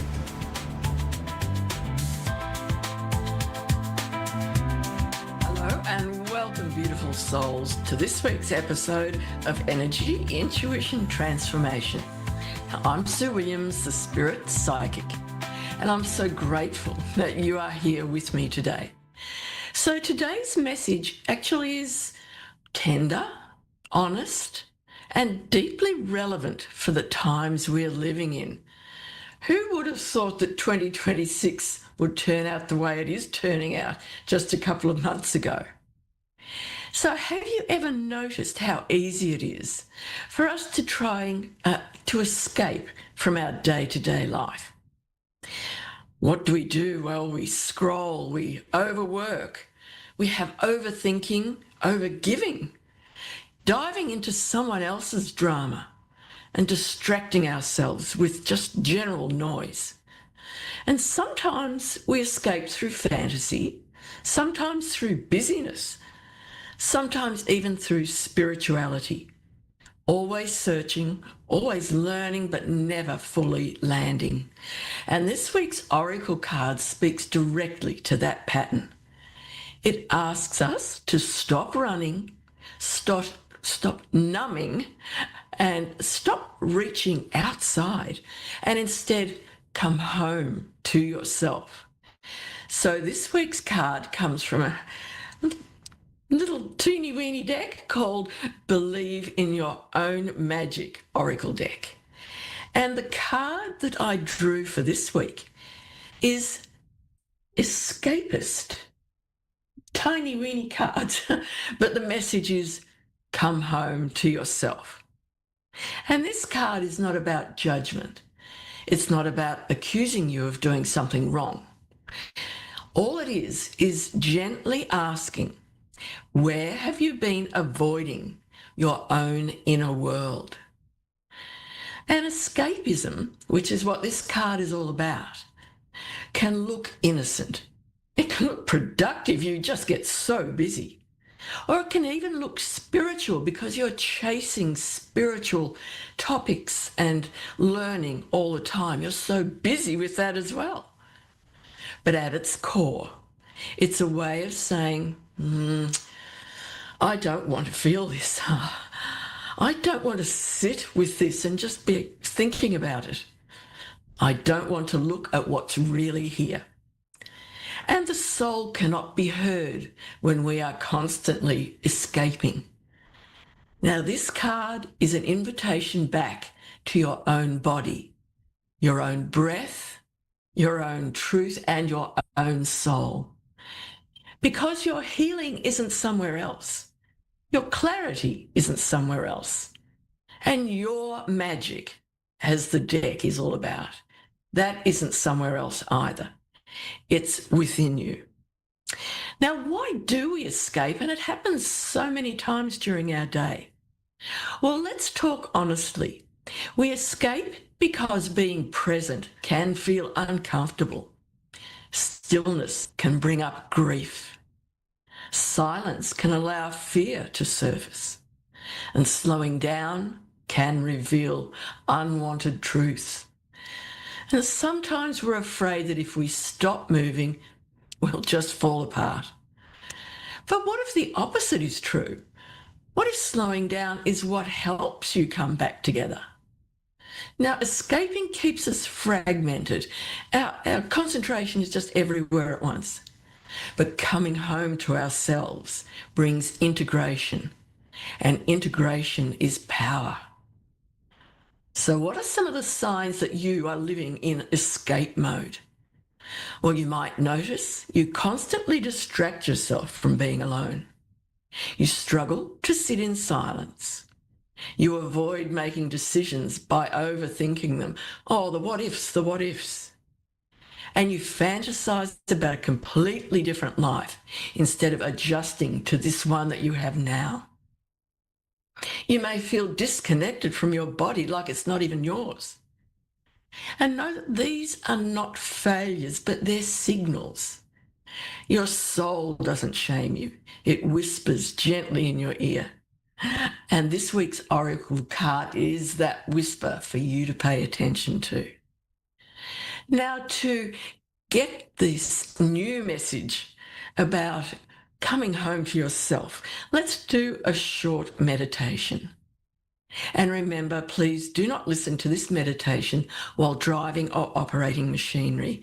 And if you need your full concentration at this time, please listen with your eyes open and return to experience this meditation with the replay. And of course, you can go through it as many times as you like with the replay. So, close your eyes if it is safe to do so. And take a slow, deep breath in through your nose and release it gently through your mouth. Again, inhale and exhale. Now, imagine all the scattered pieces of your energy, those thoughts about tomorrow, the replays of yesterday and years gone by, any worries, any plans, anything that's going on that is distracting you from your daily life. Just imagine them floating around you like soft lights. And with your next breath, begin calling them back to you. Imagine them around you, but bring them back now. And see each fragment gently returning to your chest.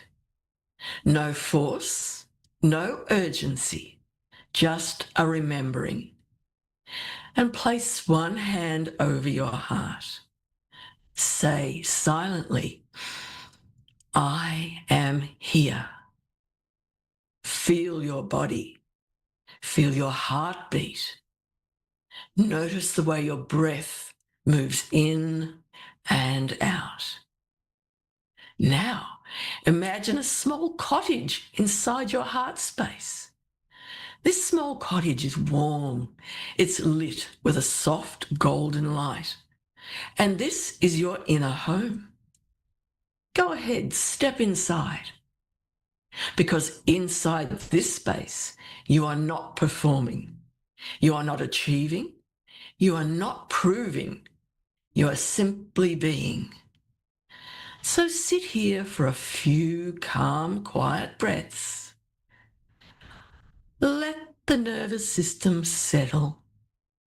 Let the soul speak. And when you're ready, start to gently return. Wiggle your fingers and toes. Open your eyes if they are closed. And know that now you are home. Now let's compare escapism to imagination. Now let's be clear, imagination is not the problem. Imagination is sacred.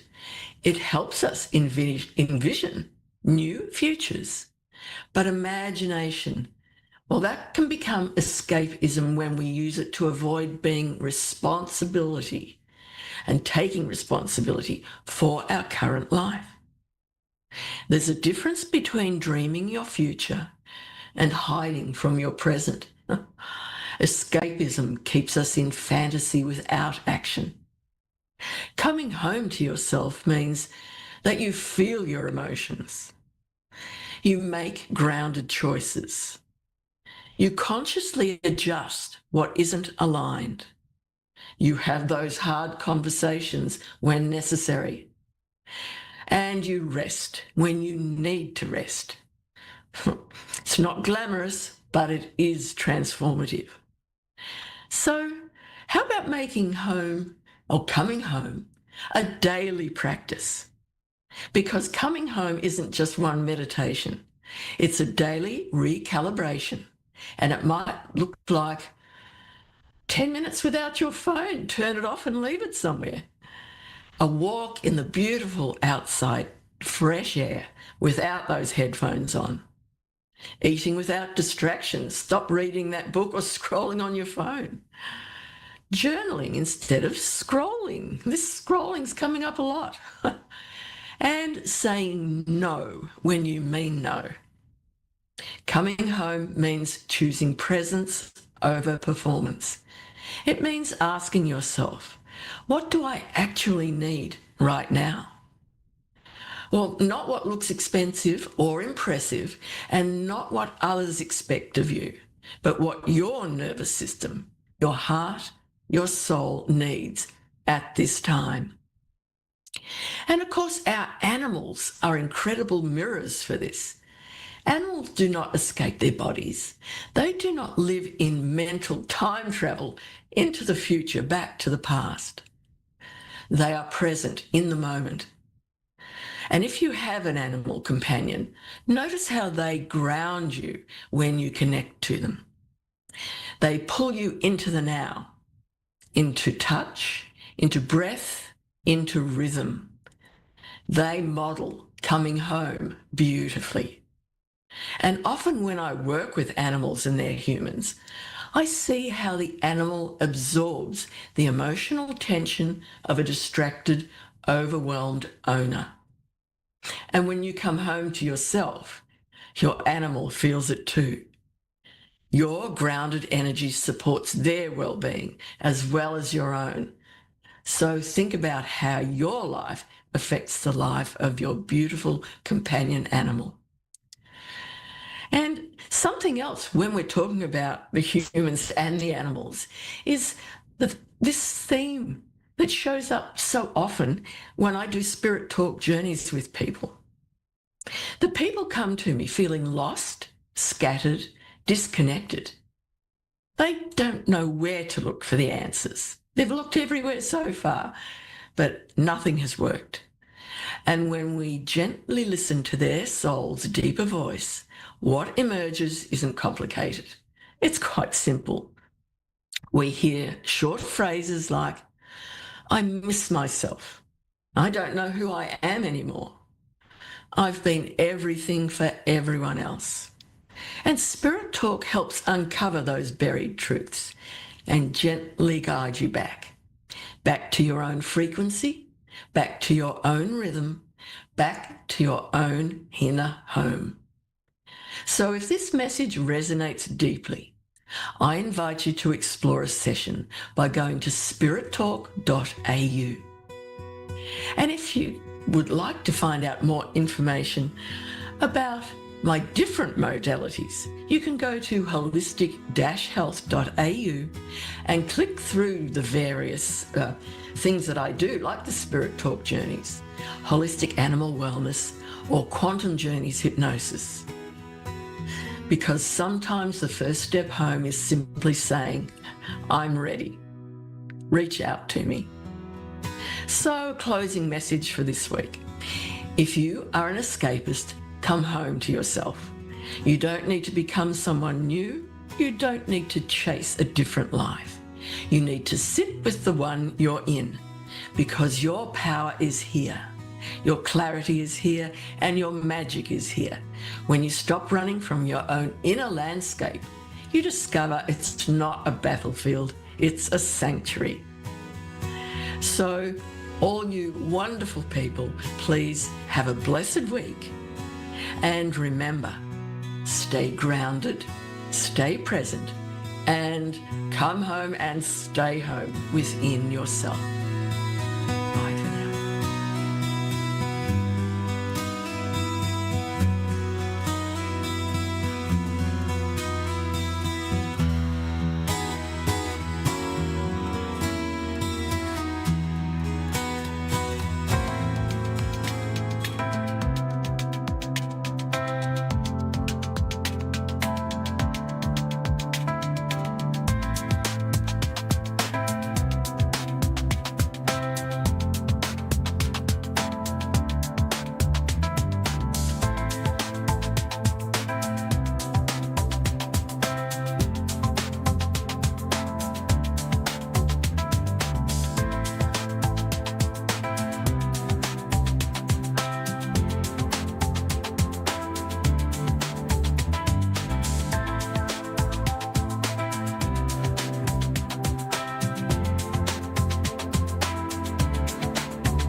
Psychic Radio, Earth's #1 psychic radio network, and watching Moonstruck TV, enlightening television.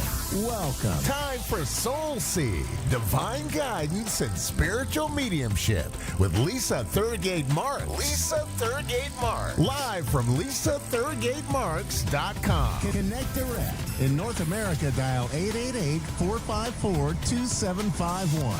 In London, 20-3519-2158. In Sydney, dial 02-8488-3147. Or online, contact us through our Facebook page, facebook.com/psychic radio. Or one of our websites, askoneradio.com or moonstruck.tv. This is Soul Seed, divine guidance and spiritual mediumship on A1R, the Ask One Radio Network. Hello, everybody. Hope everyone's going really well. We're in the last week now of the year of the snake. We're still doing a little bit of clearing. People have been saying to me, gee, I thought at the start of this year everything could be A-OK, and the heaviness is still there for a lot of my clients. But as I'm saying, it's still about clearing. And when we talk about clearing, it's also talking about our auric field, because we have energy that comes into us, and we have a radius, goes right out 1.5 and beyond meters. And so other people's energy can come into our auric field, and their energy and how they are feeling can actually, right off the back of us, drag our energy down. They talk about the chords, the feelings, the empaths, the sensitives. And anybody that doesn't identify as an empath, a sensitive, a healer, you're still going to be able to feel other people's energy. So it's actually really important that you cleanse your auric field and give back the energy to whoever owns that energy. And you can just say that I release all energy, all surrogates, any cords, back to the rightful owner for their highest good, and give it back to them. Say it a few times if you need to, but you need to believe it. You need to give back the energy. You can even work it all up and give it back from the highest good. You can sage yourself, use placenta, ring bells, clap, use some sprays, but it is just so important to cleanse your energy. So morning and night is really good to do. And then from there, if you can just get the beautiful white golden light or violet light, put it all around you, through your crown, through your body, but really protect yourself. Because leading up now, coming into the eclipse season, we're a lot more vulnerable. We're still clearing. We've got the year of the horse coming along next week.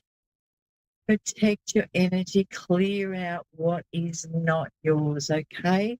This is very important. Got a caller coming through. I'd just like to say hi, and how are you going, and how is your energy going? I'm good. How are Jade? you? I'm really good, Jade. Lovely to hear from you. And do you protect your energy, Jade? We're talking about protecting absolutely. our energy and how very important it is, whether we work in the spiritual field or not, for everybody to protect their energy and give back the energy to the Yes, people. I definitely Because we protect my carry energy. Good. I felt you did, and I just felt you could understand that moving forward here. What would you like to know? Would you like a general reading, or is there something that you would like to ask me? No, whatever's coming up. I usually don't ask questions. To me, it's whatever spirit's going to bring forward for my greatest good. I was going to say for your highest good, so greatest good is good, Yeah. you know, yes. And when we look at spirit, I'm just coming in and connecting with you now, and it's great, like I said before, that you do know to cleanse and clear your energy, because if you are a clear vessel, that's when you can attune to spirit very easily. You can notice the signs, the symptoms, anything that's coming through that's correlating. I keep going back around a father for you. I don't know if it's kid's father or your father, actually.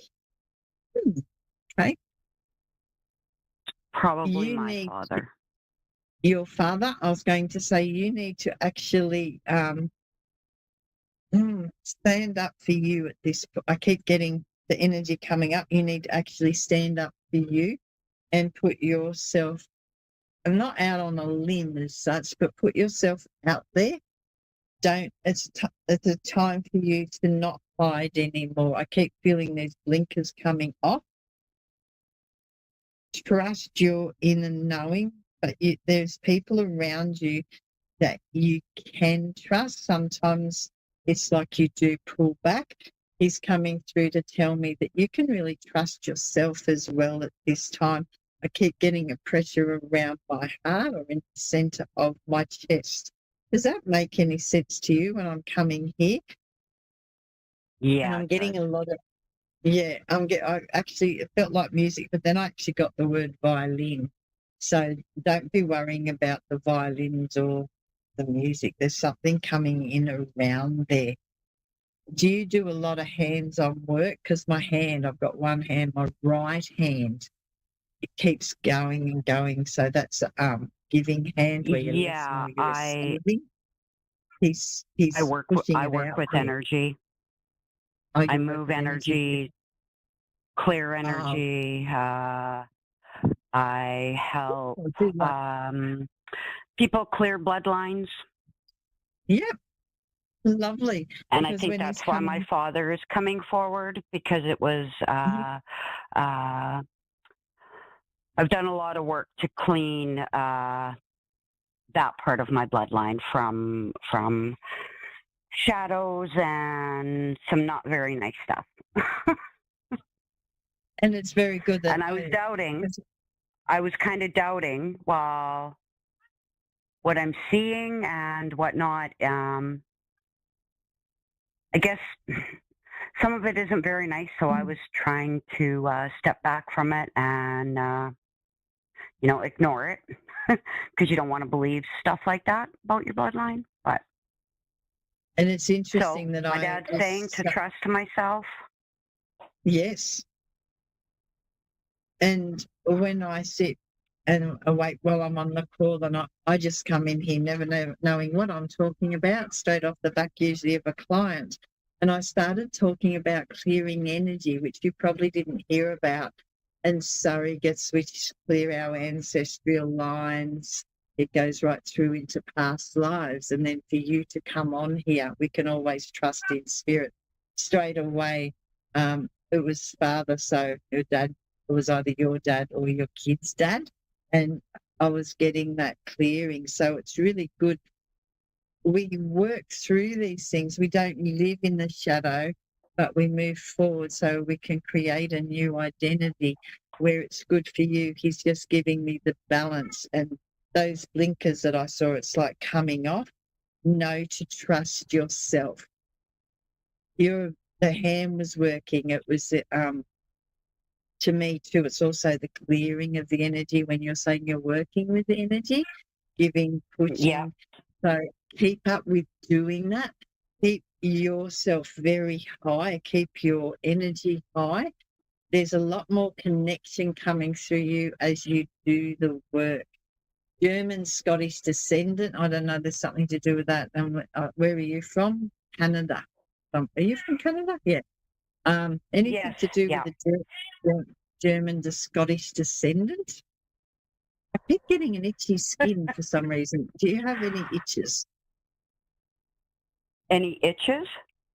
Yeah, like sensitive skin or scratching or itching. My face keeps getting itchy. I keep touching my face, and it's not something I normally do. Now I'm going above my eyebrow as well. I've actually, I've all of a sudden got this itch on my face, and not sure. There's nothing there. There's no rash. But it's almost like something itching me from the inside out. Side, exactly. So when we're talking about And doing it's this all clearing, along my like my chin and jaw. It's just drives me insane. well, when you watch this video later, you'll see that I was rubbing my chin and jaw, right, really rubbing it. Then I've gone up the top of my eyebrow on my left side, so that's around our feminine energy, being mindful of what we're seeing. Now I'm scratching. And just as you said that, I felt it above my left, just right above my eyebrow. I all of a sudden got a terrible itch. Now I've gone below on the cheek, the eye socket on my right side, which means you are becoming into balance, which I'm actually loving as I'm seeing this. If you can get an exfoliant of, say, black salt or just your white salt, some olive oil, I put a bit of black pepper in it and really cleanse your face so that you're clearing away what you're uncovering so that your identity is you. You're not taking on what you were seeing. You're not taking on the shadow. We're living with it and we need to transmute it. We need to push it out. And that means too cleansing and clearing your physical body. That's why when we're clearing our auric field and that, it's very important to do it in the shower. It's very important to ground. But if you can do the salts and maybe the olive oil or something, give a clear here, because your dad's saying there's something around this skin that it's, maybe his face wasn't what you thought it would be. There's something there because he's saying clearing, getting it off. Does that make sense? And I'm on my left shoulder now. He's very active. Well, I know my left side, Unless my I'm mirror armpit imaging, and but I'm on my left. and my lymph nodes have very blocked up, and On your left? all on my neck and underneath my armpit, to the point where I actually have a water bulge on my arm, like same place as my armpit, but the bulge is in my armpit, and it's actually worked its way onto my arm. Because he's showing it to me. So when we have the restrictions, what happens, our unconscious mind knows everything that's going on before we actually do it. And so when you're working through all of the shadow aspects, you're going through ancestral, you're going through probably into past lives, you're opening up Pandora's box. So your unconscious mind is feeling all this even before it starts to take place. You may be going over things a little bit too much, and so just clearing it and trusting that it's done, because what's happening, trust that you are clearing all these traits, because if you don't and you think, oh, there's a little bit more, it can start to manifest in our body.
Psychic Radio, Earth's #1 psychic radio network, and watching Moonstruck TV, enlightening television. Welcome. Time for Your Beautiful Life with Jenna Lee. Jenna Lee. Live from Facebook.com/group/JennaLee's.crystal.shop. Connect direct. In North America, dial 888-454-2751. In London, 20-3519-2158. In Sydney, dial 02-8488-3147. Or online, contact us through our Facebook page, Facebook.com/Psychic Radio. Or one of our websites, AskOneRadio.com or Moonstruck.tv. This is Your Beautiful Life on A1R, the Ask One Radio Network.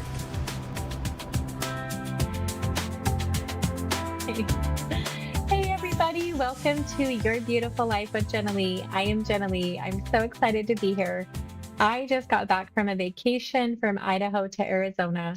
It was 85 degrees and beautiful, pretty warm for a desert winter down there, and then came back up here and it's like 30 or 40 degrees. I've been moving today into my new house, so I'm dressed up for the cold. We just got done in the storage unit. So today I wanted to do something a little bit different. I have studied with natural doctors all around the world, about 7 of them, and taken several other classes for holistic health. And one of the modalities that I had learned years ago was Chinese face reading. And Chinese face reading says that every line, every color, every discoloration, every wrinkle, every scar has something to do with the characteristics of your personality, the shape of your nose, the shape of your eyebrows, the shape of your eyes. Everything has something to do with your characteristics. Then I studied with a natural doctor in Canada that for 2 years that helps us to heal every single ailment or sickness down to a cellular level. And this man can rid of any type of disease that you've ever heard of. And so what's interesting is he finished research that a man in the 1800s died trying to solve or publish or whatever you want to call it. And he picked it up and he finished the research and then he came up with this stuff. The thing is that what Chinese people, not Chinese people, what the Chinese face reading specialists are saying about our characteristics of our face, he's still taking that same stuff and he is telling us what nutrients we are missing in the body. And so I'm going to give you a few examples of this. If you're somewhere where you can have a mirror or look at yourself, you're going to want to do so. If not, save this for later. But in Chinese face reading, if you have lines that are going right down right here from the corner, the outside corner of your eye going down, kind of out like this, like we'd call them crow's feet, in Chinese face reading, that is going to be the sadness lines, how sad you are, how easily sad you are. Now, if we're reading it from a facial analysis for supplements, that is going to tell me that you are missing a nutrient. This is really cool. Fluoride, calcite. Calcium fluoride. There we go. Sorry. I had a text come through and I looked at that for a second. Calcium fluoride.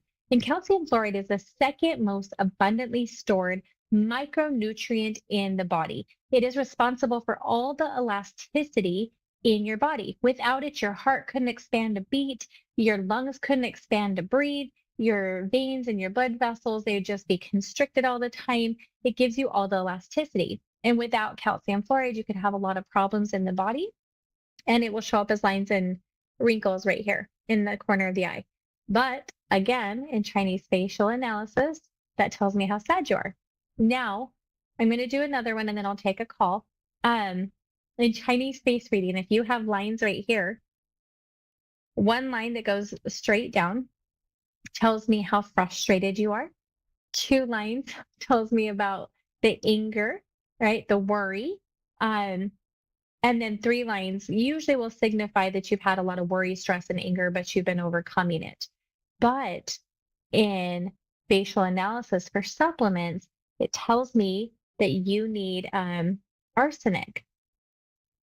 There we go. And people are going to say that that is poisonous. Okay, please dismiss any of that because that actually is very healthy.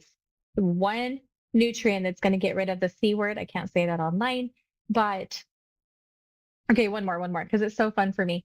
If you have hooded eyes, girls, pay attention. If you do makeup and you have hooded eyes, in Chinese face reading, that's going to tell me that you've seen too much and you just do not want to see anymore. Maybe you've been through a lot of trauma. Maybe you've been through a lot of pain and you just don't want to see anymore. However, this right here in the facial analysis is a calcium carbonate. And so you can take care of all of these issues on the face and actually make yourself look younger, look more vibrant, look more alive. And when people get on the right nutrients, micronutrients, their face changes, their face shifts. And there's a lot of people on these micronutrients who are in their elder years, but they look so young. So just know that there's a micronutrient for everything. And then I'm going to take a call right now. Will you pop that back up on my screen, Dave? Oh, Leslie in Holly Springs, Mississippi. Mm-hmm. Hi, how are you? I'm doing great. What can I help you with today? Yes. I've been interviewing for senior and lead academic advising positions, and I would like to know, will I be get offered a position and be starting between May 10th and June 1st of this year? Have you said you've already interviewed for it? I'm applying and interviewing. Yeah, I do see you. I do see you having that position.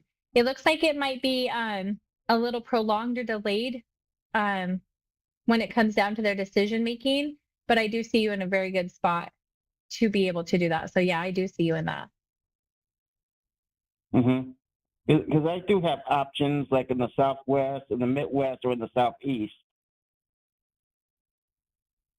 With other jobs, do you mean like other companies and stuff? Yes, with the universities I've applied for these types of positions. Okay. So if you have multiple choices, which one makes you the happiest? Right now, it's probably one in Nashville or in the one in Mexico. I'm probably looking at like more likely Nashville. Okay. So what I would tell you to do is visualize the one that you want. Visualize yourself. So I'm just going to kind of like role play with you real quickly. Let's say you have the interview, everything goes great, and you get the phone call.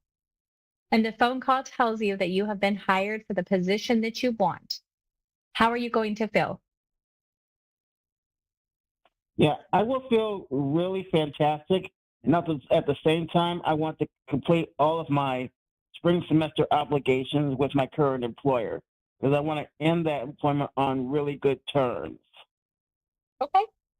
And that's okay. So when we're doing the role playing, try not to let any of that stuff get in the way. Go right back into the moment. Mm-hmm. Everything's lined up for you. Mm-hmm. You've finished out all the things, you've ended on good terms, but you get the phone call that you get your job, the job that you wanted. How are you going to feel? Mm-hmm. I will feel ecstatic and ready to be ready to move on and get a new chapter in my life and be able to continue my work in advising and train new advisors. Yes. Okay. Now let's take it a step further. You get the call, you feel ecstatic, you're so happy, you can't believe it, you're feeling amazing. Who's the first person you call and tell? First person I'm going to tell is my family or my supervisor, but I want to keep it under wraps. Yes. Okay. So let's say you call your family. What are their reactions to you getting this new job? They will be really happy. Yes. Okay. Now let's take it a step further. Do you have to relocate for this job, right? Yes, it will require relocation. Yes. So let's say you start the relocation process, you get into your new home, you start the job, everything's going great, you're learning what you need to, and you get your first like paycheck, how do you feel? Yeah, it will feel good because once everything is taken out of taxes, it will be like a period of adjustment and paying X amount of money to relocate from one city to the next on my own dime, and it'll take time for it to build back up. Okay. So everything is flowing good and you're happy. So that's the type of it. That is the type of visualization that I want you to do on a regular basis. Go through the steps, doing the interviews, everything's taken care of. You get the call. How do you feel? I want you to feel those emotions. I want you to visualize who you're going to call, just like I did with you. I want you to do that on a regular basis for yourself so that you can bring that energy in and help you out with that. I do still see you there, but this is going to help you out. Okay. Yes. And when I get it, I'm going to keep it all under wraps and not post on social media until a few days before. Yes, that's good. And I love that idea. I do that a lot for myself because for the fact that we want to hustle in silence, and anybody who's creating negativity directed at us that, you know, might hold us back or downward spiral us or make things not so easy. So hustle with your head down. Definitely do that. Do you have other questions for me that I might be able to answer for you? Yes. Yes. In pertainment to these interviews, when I get a successful interview, will it be the direct offer or have a second interview that will require me to go on site or be in video conference? Yeah, so I do see it being a little bit more prolonged or delayed, like I said earlier. So you're probably looking more at like a second interview. However that works out. I do see it being a little bit more delayed. However, I still think everything is going to go good because your personality comes off as like somebody who can communicate very well, very direct, and it looks like you can flow very well with your words and get out what you want to say. So I think things are going to go pretty smooth for you there. Mm-hmm.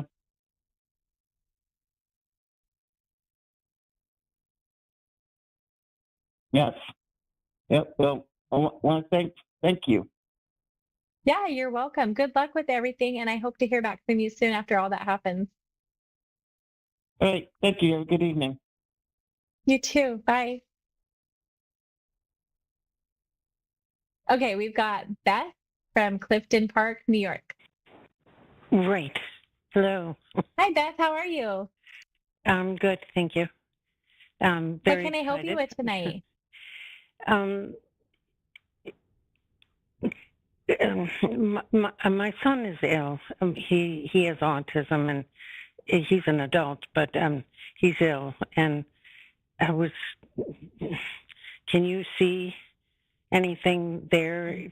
He needs surgery in New York, New York City. He's having that in March. What is your son's birthday, may I ask? 8/15. I gotta think. He's 73.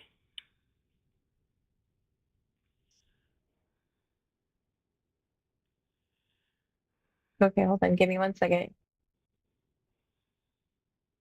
Oh, he's got a beautiful chart. 8/15, 1973. Oh, he's got a beautiful chart. So, oh, these ones are always a little bit difficult. So please, I apologize. He's at a fork in the road, is what I call it. His body he has not decided what he's going to do quite yet. So there's no set path for him at this moment because he's at a fork in the road. I can understand both ways. He has so much love for you, so much love for you. But I also see how challenging it is for his soul to, go through it in this lifetime. And so he's just at a fork in the road. I would be leaning more towards he's going to make it through if that's what you're worried about and continue on in this life. Right. That's predominantly, he's having kidney surgery, and they're hoping to not have to, that he won't have to go on dialysis, that they can just take the kidney, a portion of it away. And Yeah. because he had one kidney removed Okay. already. So, oh, interesting. So let me look at dialysis. So, I mean, out of surgery.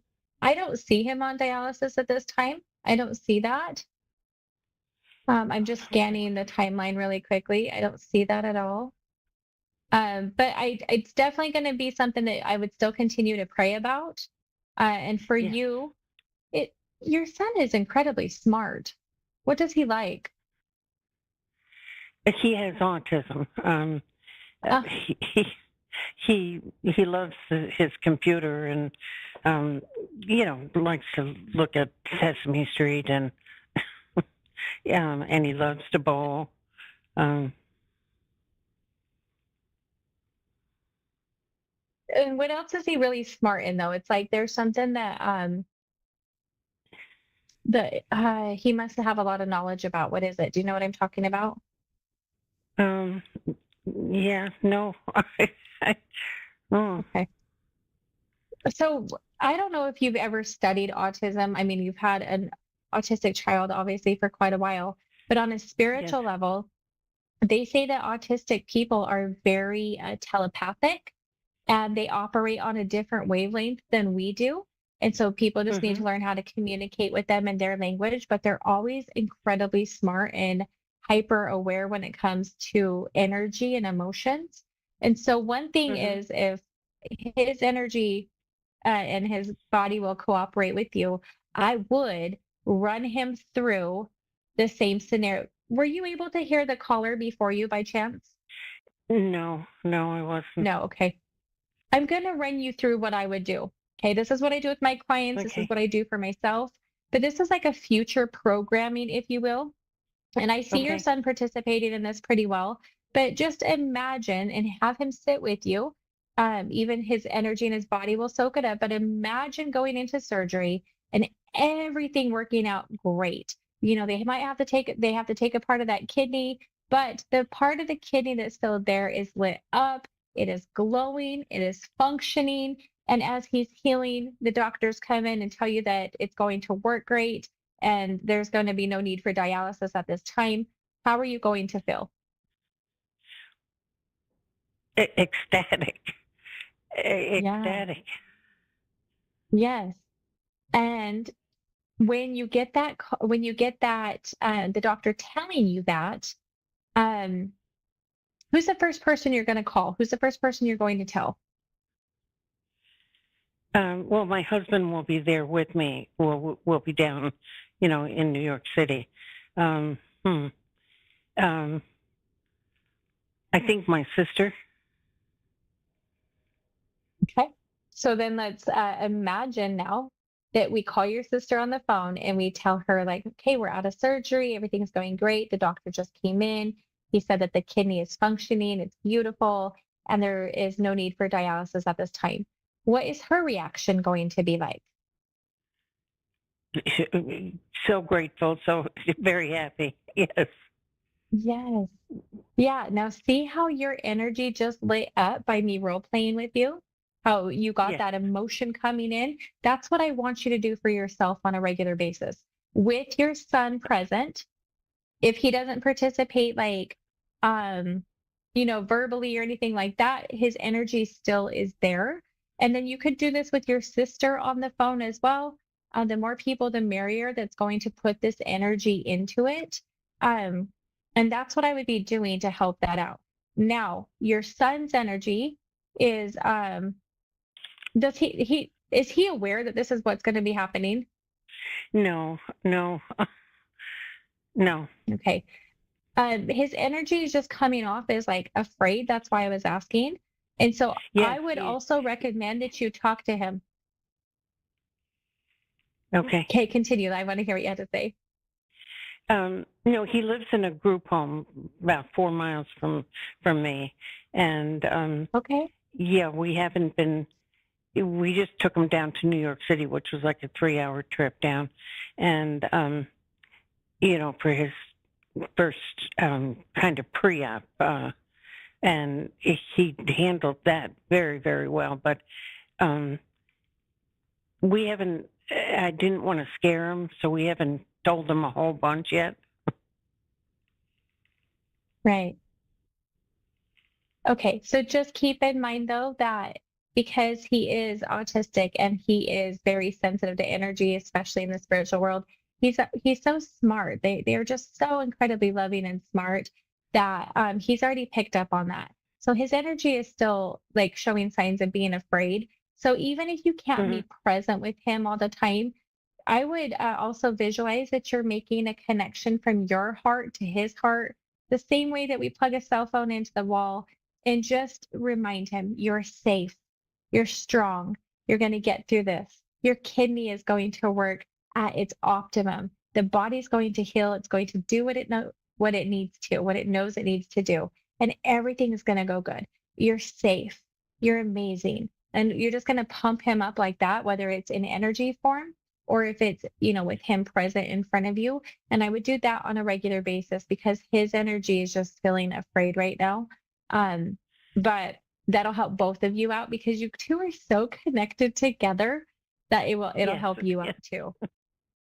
So I can do it from my home, and just keep talking to him, just visualize talking to him. Is that what you mean?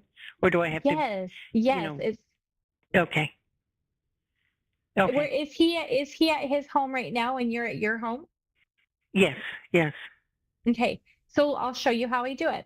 What is his first name? Don. Okay. So what I do is I'm just asking that Beth and I connect to Don's energy.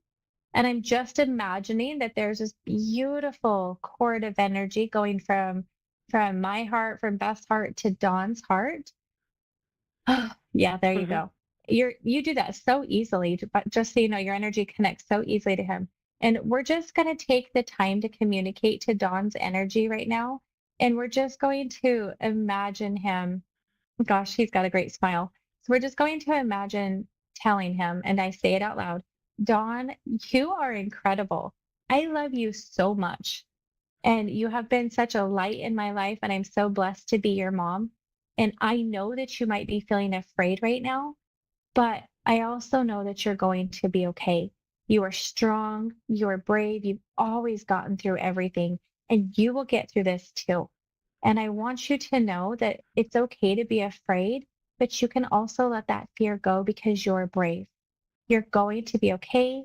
Your body's going to go through the surgery, but it's going to help you to heal, to feel better, to have more energy. The kidney is a little piece will be taken, but the rest of the kidney will know how to function. It'll be bright and pink and beautiful, and it will function the way it needs to after it heals, and you will be able to feel better than you have. So allow your mind to be at ease because you're safe. We're going to get through this. And then I just remind you that I love you so much. I'm going to be here through the whole thing. And whatever else your heart feels like you need to say to him. And that's what I would be doing for him on a regular basis. Okay. Yeah. No, I appreciate that. Definitely I will do that.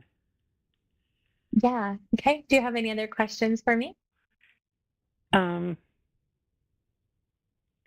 In regards to Don, you mean, or just any other questions? Anything for you? Well, yeah. Any other questions?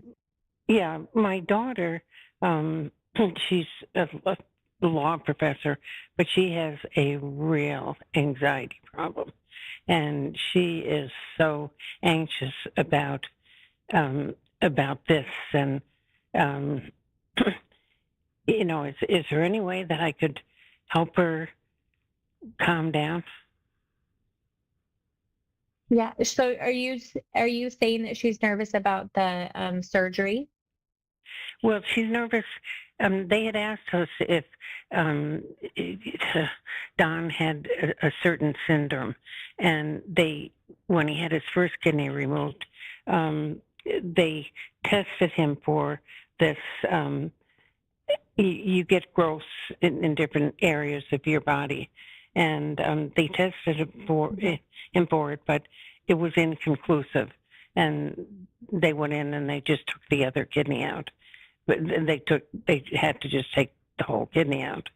And so now she has a son that she is so afraid.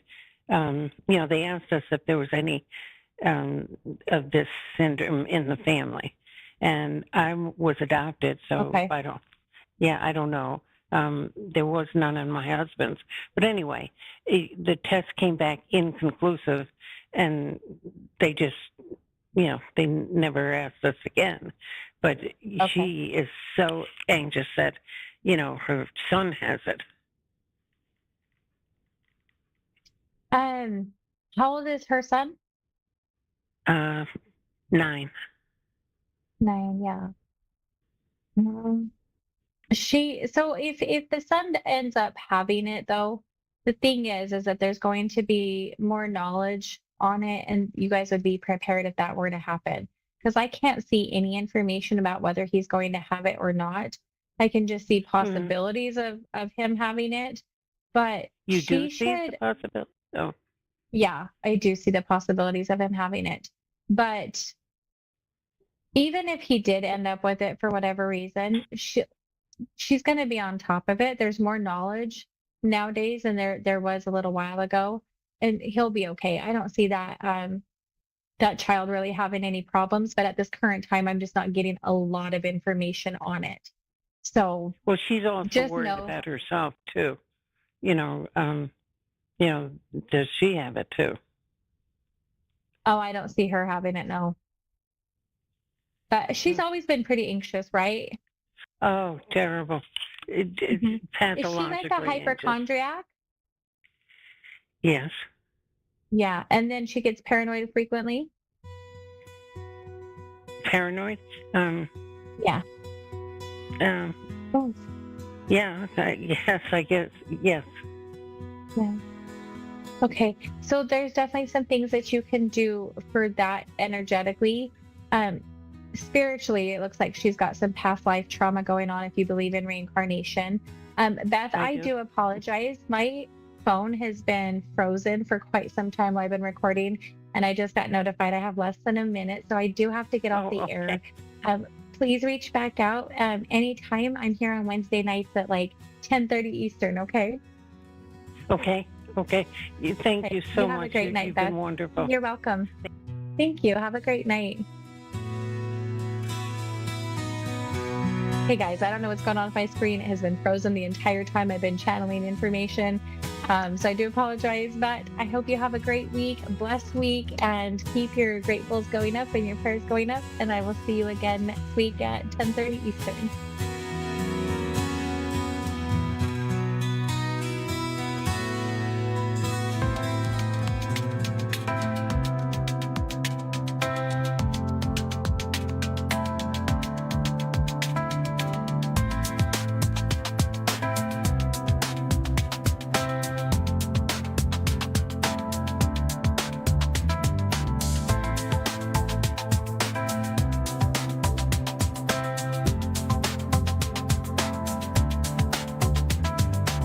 Listening to A1R Psychic Radio, Earth's #1 psychic radio network, and watching Moonstruck TV and Lightning Television. Welcome. And now, Reverend Elliot's Magical Window with Reverend Elliot.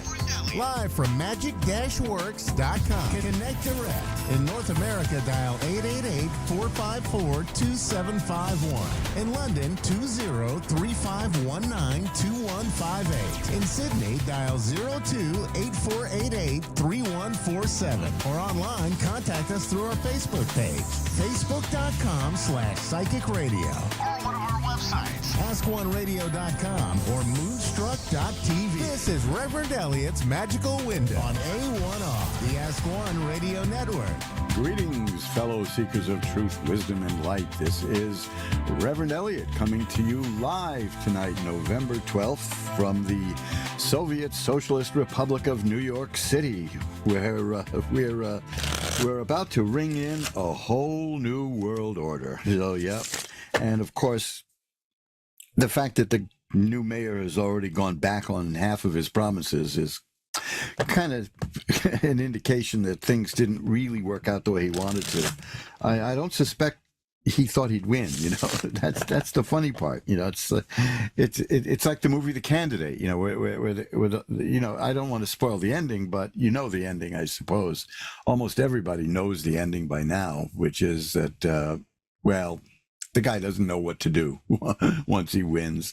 It's a laugh riot, and that's what's going to happen here in New York. We're going to have a laugh riot. And I will certainly keep you posted on all of that, because there's very little damage that can be done to this town. The thing is, I can't believe this must be new people to the city, because easily everything that the mayor-elect has promised to do as mayor, he can't do. He doesn't have the authority. Now, the odd part is his idea of taxing rich white people, which, that isn't even going to survive the Supreme Court because of what he said. But the thing is, he was in the state legislature, where he did have the ability to introduce taxation laws. The mayor of New York only has this is a little inside baseball-y, but the mayor of New York only has control of one tax, and that is the real estate tax. And nobody pays the real estate. No. Let me put it this way: no building owner pays the real estate tax. The real estate tax is passed on all the time. If you notice that you look in most New York City apartment buildings, there's a store. There's generally retail space. They pay the real estate tax. It's in their lease that it gets passed on to them. It's remarkably ignorant to think that the real estate tax is going to be paid by the real estate people, because they control the real estate stuff, and they just choose not to pay the tax. And it's in the code, it's in the law, that the real estate tax gets passed along to the businesses in the residential buildings. So there goes that. A rent freeze, it isn't going to work, because even if he did have the ability to do that, there's a little glitch in the law that guarantees all rent stabilized and rent controlled apartments in New York a 7.5% profit margin, which, if you're familiar with business, is a profit margin that anyone would kill for. And they are guaranteed a 7.5% profit margin. If they don't make that profit margin, the state has to give them a rent increase, which, of course, there goes your rent freeze. So I'm for one, as a lifelong New Yorker who was a journalist for 20 years on my own. I was in the news business before that too, but I was running my own newspaper for 20 years. That I find this amusing, because I'm not even sure this guy's going to last a full term. So let's see what happens. It's kind of funny. I think the main thing is, New York once had a bookie joint. Okay, New York City was once a bookie. You could bet off the track. You could place parimutuel bets through a thing called off-track betting, and they went broke. Now, if you can't run a profitable bookie joint, you're not going to run a profitable supermarket. Let me put it that way. It's just not going to be done. That's the beauty of it. Not many people know this, but there is a way. Well, let me put it this way. This will destroy any supermarket. Okay, if they have nothing but list shoppers. Supermarkets depend upon impulse purchases. A certain percentage of list shoppers who go into a supermarket and then stick to that list will break a supermarket. They'll destroy it. They'll wipe it out. It's one of those little known facts. And I, of course, I once had the great good luck to meet a supermarket expert who really opened my eyes up with that. I asked him what the most important thing to do in a supermarket is. He says, if you've never been in the supermarket before, there's one thing you really must do, and that's look for the exits. Because the cash registers are designed to keep people from leaving. And if you don't know where the exits are and there's an emergency, you're in big trouble. Now, there you go. That's Reverend Elliott's tasty tip for the day. The cash registers all funnel to the exit, and there are lines there, and they're blocked off. So please do that. I mean, if you go into a supermarket you don't know, and if you do, you're probably up to no good anyway. So, right, for your comparative shopping, I know I'm just being facetious, but please look for where the emergency exits are, or ask somebody, because if there is an emergency, forget it. It's going to be a panic to get out. Everyone's going to be headed to the cash registers. Now, I'm back. I missed a couple of shows, at least a couple, didn't I? Yeah, I missed the last show I did was at the end of October. So, yeah, I missed 2 shows. I had a dire emergency, which is that my instant audience broke. That thing. Well, I fixed it and it's back. And then, of course, I bought a backup one, by the way. I'm always redundant. And I also spent a couple of days in the hospital, which in New York is quite an experience, because there are no hospital rooms in New York.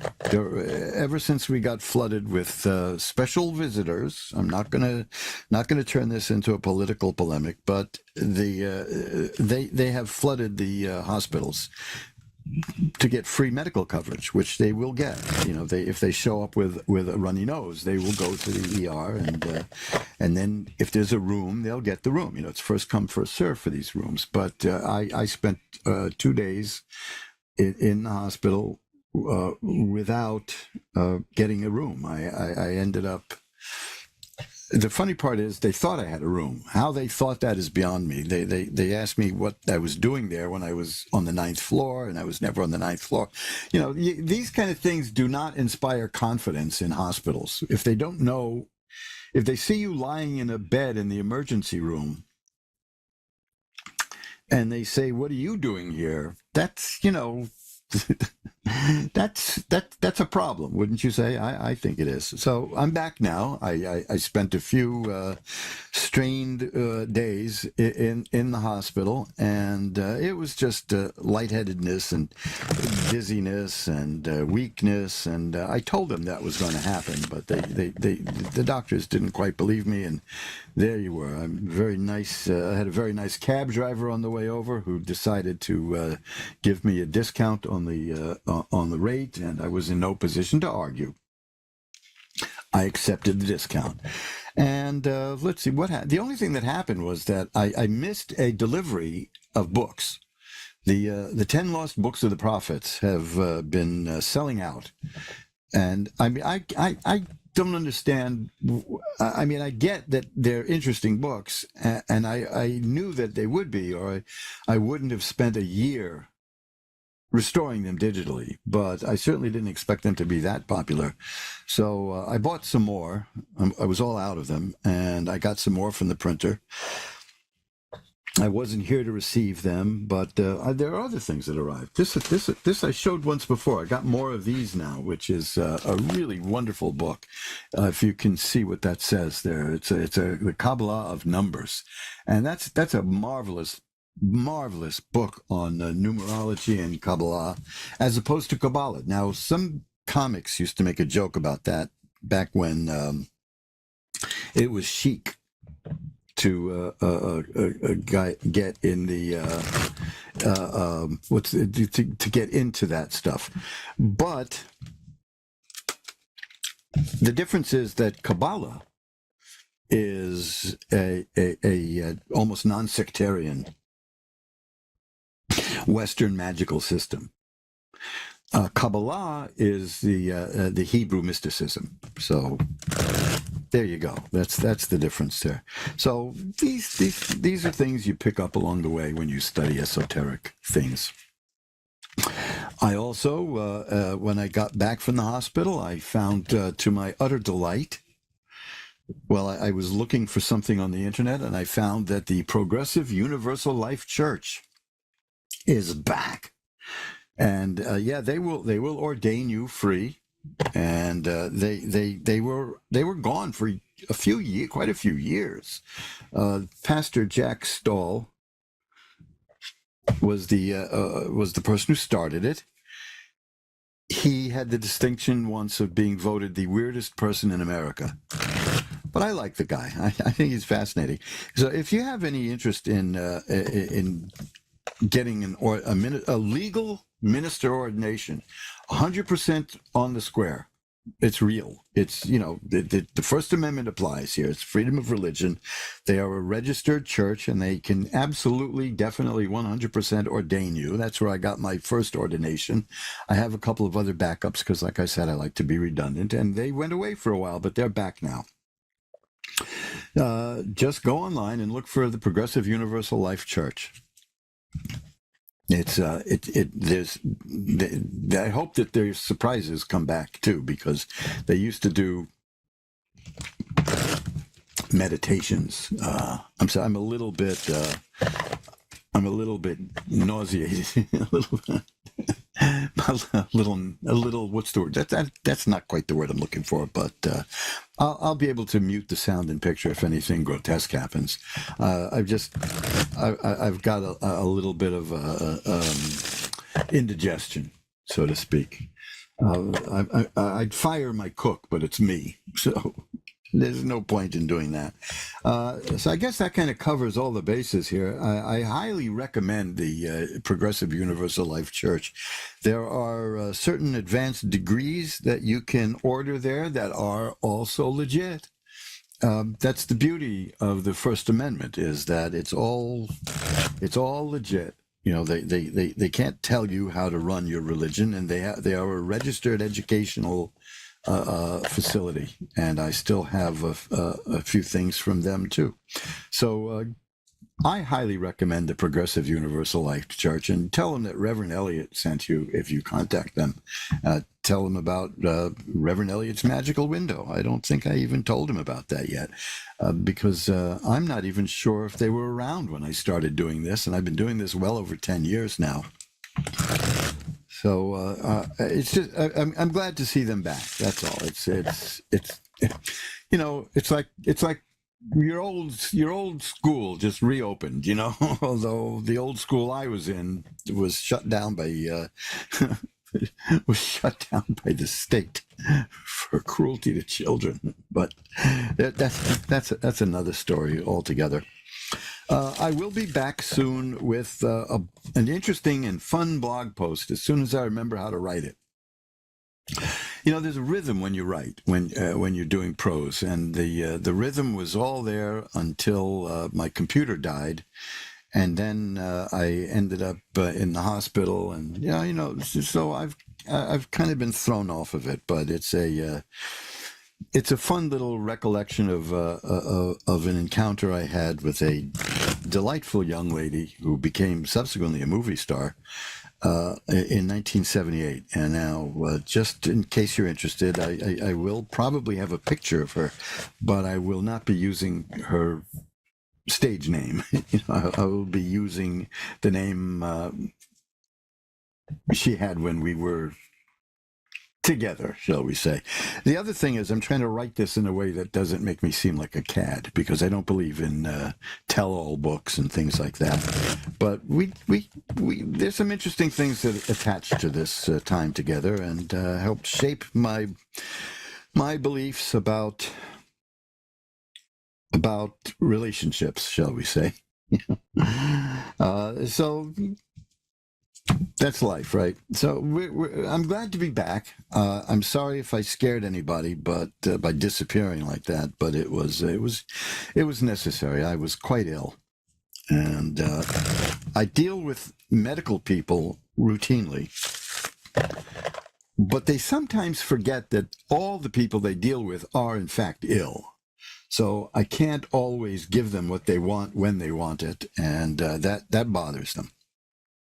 So anyway, that's cutting a little too close to the bone. So I'd rather not get into that right now because there's no reason to discuss that. I will certainly put up an announcement when the 10 Lost Books of the Prophets come back. And if you don't know what I'm talking about, go to 10lostbooksoftheprophets.com and you will see what's there. Now, what else is new? Nothing's. I haven't made any new soap because I haven't really promoted the soaps lately.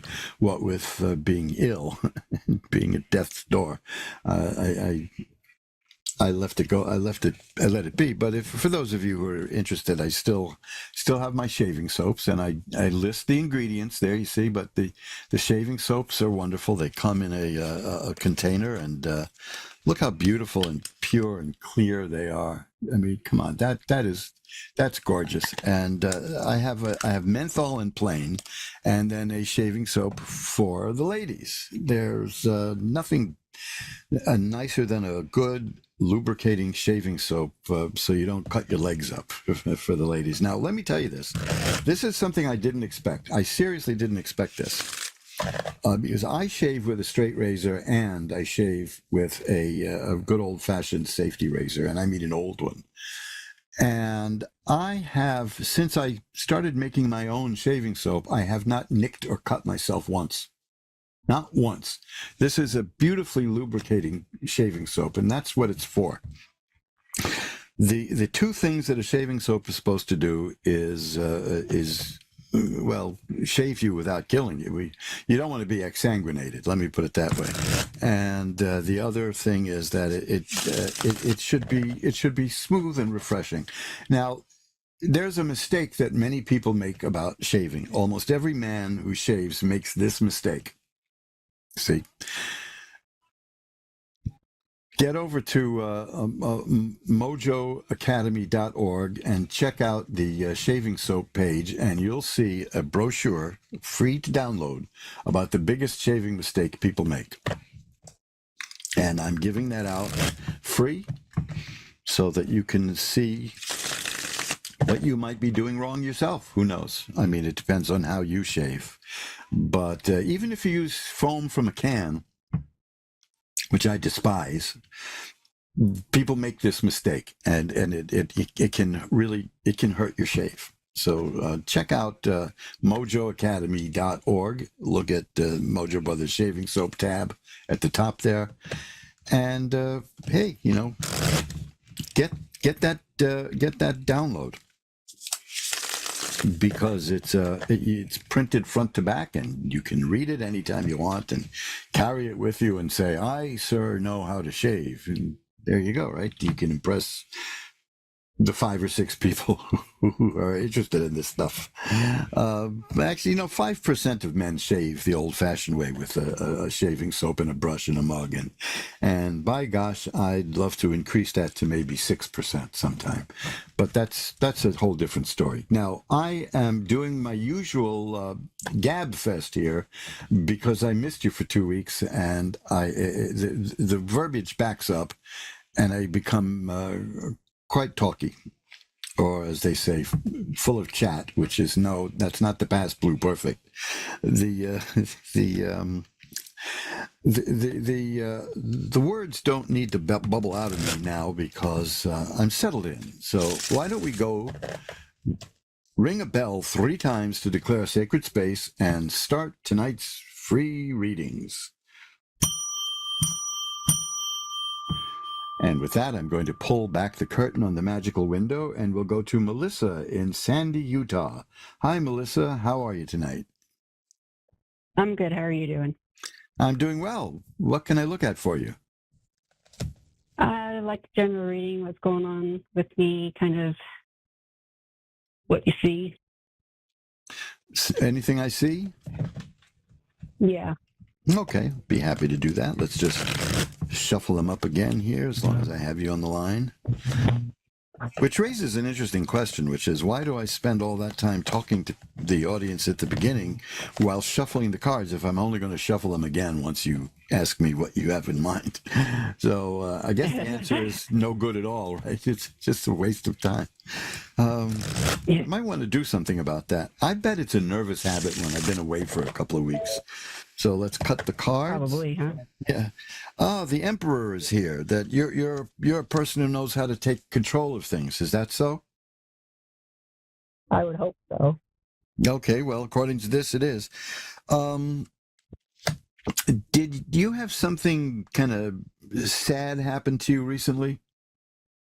Yeah. Okay, because I'm seeing, you don't have to go into any details if you don't want to. There's a lot of people listening, and I get that it takes courage to speak up in front of all these people. But this is the Five of Cups, and the Five of Cups is about a person who has suffered a partial loss. It's not as bad as you think it is, but it hurts. You know what I mean? That kind of thing. And the thing about the person here is right now she's looking at the three spilled cups. And at some point, she's going to turn around and look at the other two cups, and it'll be better. But you don't have to hurry that, if you know what I mean. You know, if you're upset or sad about something that happened, let it play out, okay? Yeah, I lost my middle son. Oh no, that's pretty bad. You know, that's as bad as it gets. Well. But at some point, you know, we absorb that, and it becomes part of who we are, and the memories will start returning that are good. You know what I mean? And you don't get the thing about this card is you don't get over these things, but you take them in as part of you, and they hurt. Not saying they hurt less, but they hurt in a different way. You know, and there's also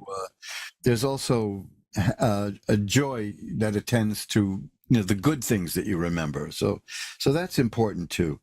The Three of Rods tells me that you're waiting for something that is about to develop. That you've set some wheels in motion for things.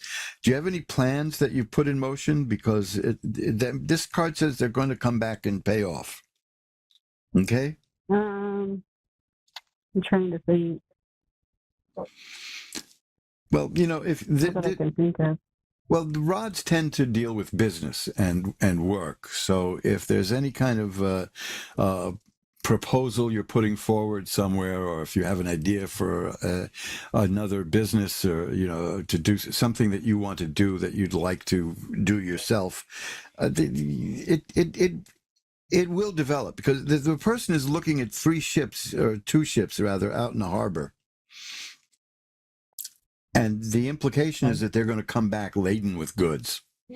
So you whatever plans you have or you're going to make, it's going to be good for you. In fact, the next card is the Page of Coins, which is the appearance of money in your life.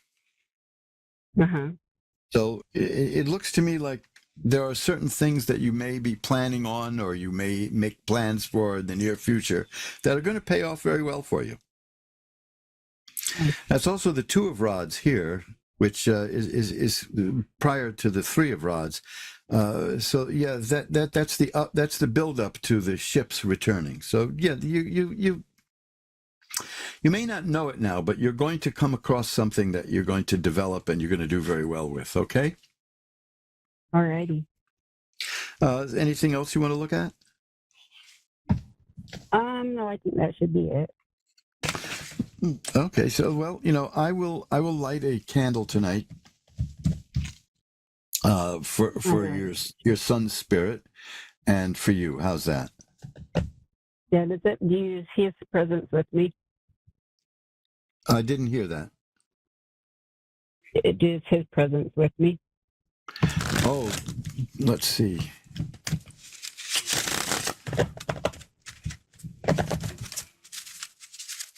Well, this is fascinating. When somebody asks me a question about a departed spirit, there are certain cards I look for, and that's one of the cards, the death card. So, yes, I would say that the spirit is there. Because that card just showed up like a shot as soon as you asked me that. So yes, I'm going to take that as a confirmation that the spirit is around you. Okay. Alrighty, thank you so much. Well, I'm not going to say my pleasure because it's sad, Right. but I'm honored that you chose to ask me. Okay. Well, I really appreciate you and your time. Well, thank you so much. I appreciate it. Bye now. Thank you. Bye. And let's shuffle them up. You're listening to Reverend Elliot, the bane of hospitals all around. I was in the hospital a year ago, actually, so I managed to avoid those places for a year, and they paid me a backhanded compliment. They said, well, at least we know you're not a passive patient. And I said, that's why I'm a live patient. They wanted to do something which, well, while it probably wouldn't have killed me, it wouldn't have done me a hell of a lot of good. Let's put it that way. So, I believe in taking full charge and responsibility of my medical condition while yielding specific decisions to the doctors. I'm certainly not going to prescribe medicine for me, but if they give me a prescription for a medication that I know I cannot have, they're going to hear from me. That's for sure. Hospitals are such strange places. And you know something? This particular hospital, though, has good food. That's the funny part. The only thing is, like a lot of hospitals, if you get a breakfast tray with like scrambled eggs in it, they will also put the toast in there so that it's been steaming under a lid for a good hour. So yeah, that doesn't do toast very good. It sort of de-toasts it. But the eggs were very good. I wasn't there long enough to eat more this time, but that's okay because I had no appetite. That was one of the reasons I went. This is a shocking announcement, but they're telling me that I'm a bit underweight. Hang on one second here. I need to do something here. Okay. And just waiting for some technical stuff here.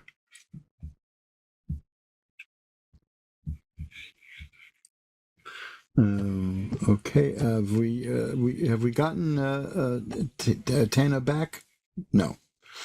I've got a weird message here, which I thought was coming from the producer, but it's not. It's from the system, which for some reason wants to know who can see my messages, and the answer is me. So that's all. That's what we did. I have a lot of interesting plans that I came up with while I was in the hospital. Probably the most ridiculous of these interesting plans.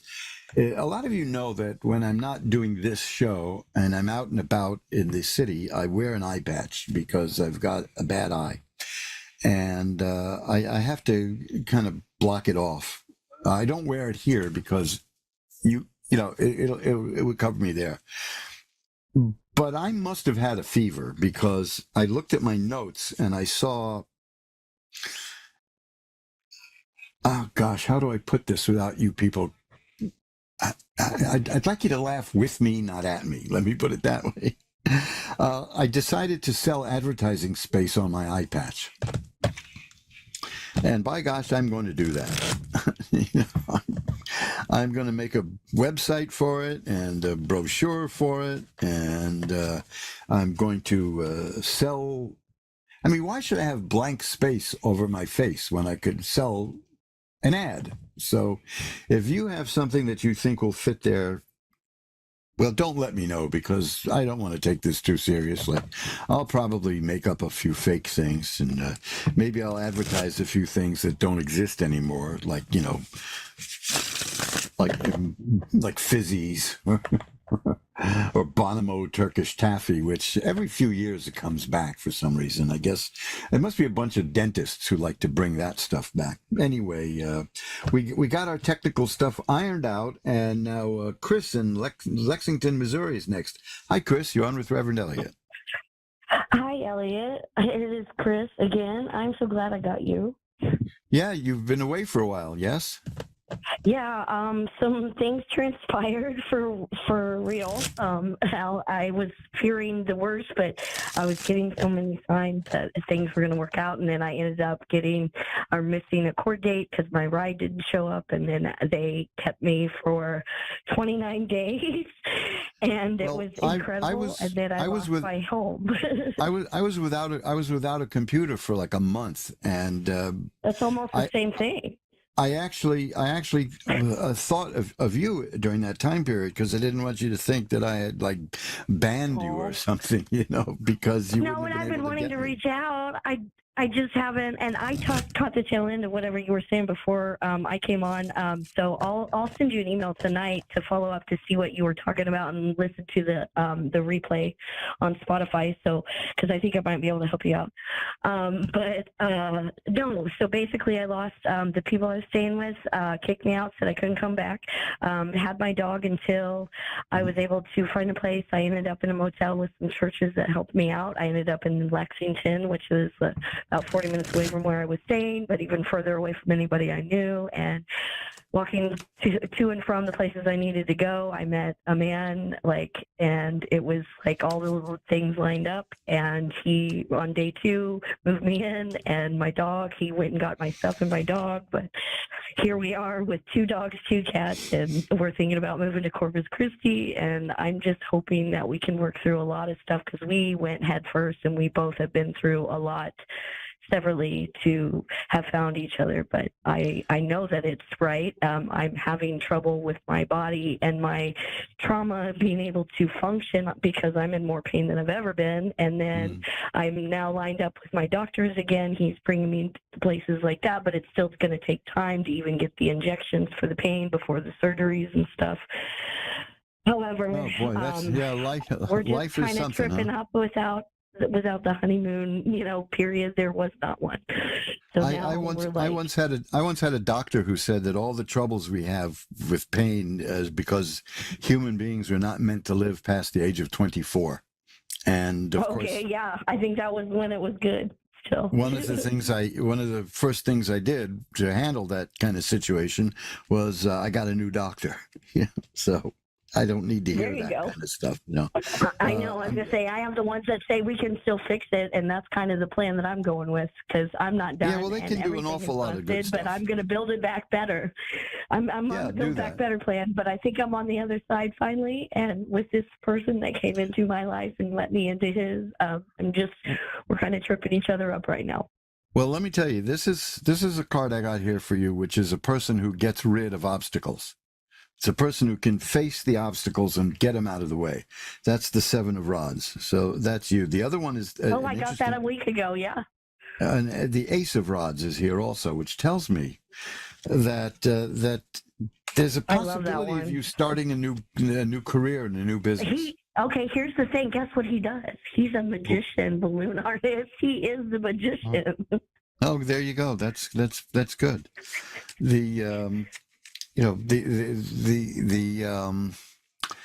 There could be room for you there because it looks like, this is the thing. This is the 3 of Cups. This is good stuff is coming to you through people you know. Okay? Emotionally fulfilling and satisfying things are going to come to you through people you know. So that's I the don't way to know do anybody anymore that I talk to. At least I lost most of my family. I'm still waiting on my inheritance. It could be a cab driver. It could be. I met a wonderful woman last week, and she wrote a book, and I'm going to help her with promoting that and her series. She actually wrote 5 books. But I was randomly walking down this this street because it's so beautiful here. It's one of the Civil War towns here in Missouri.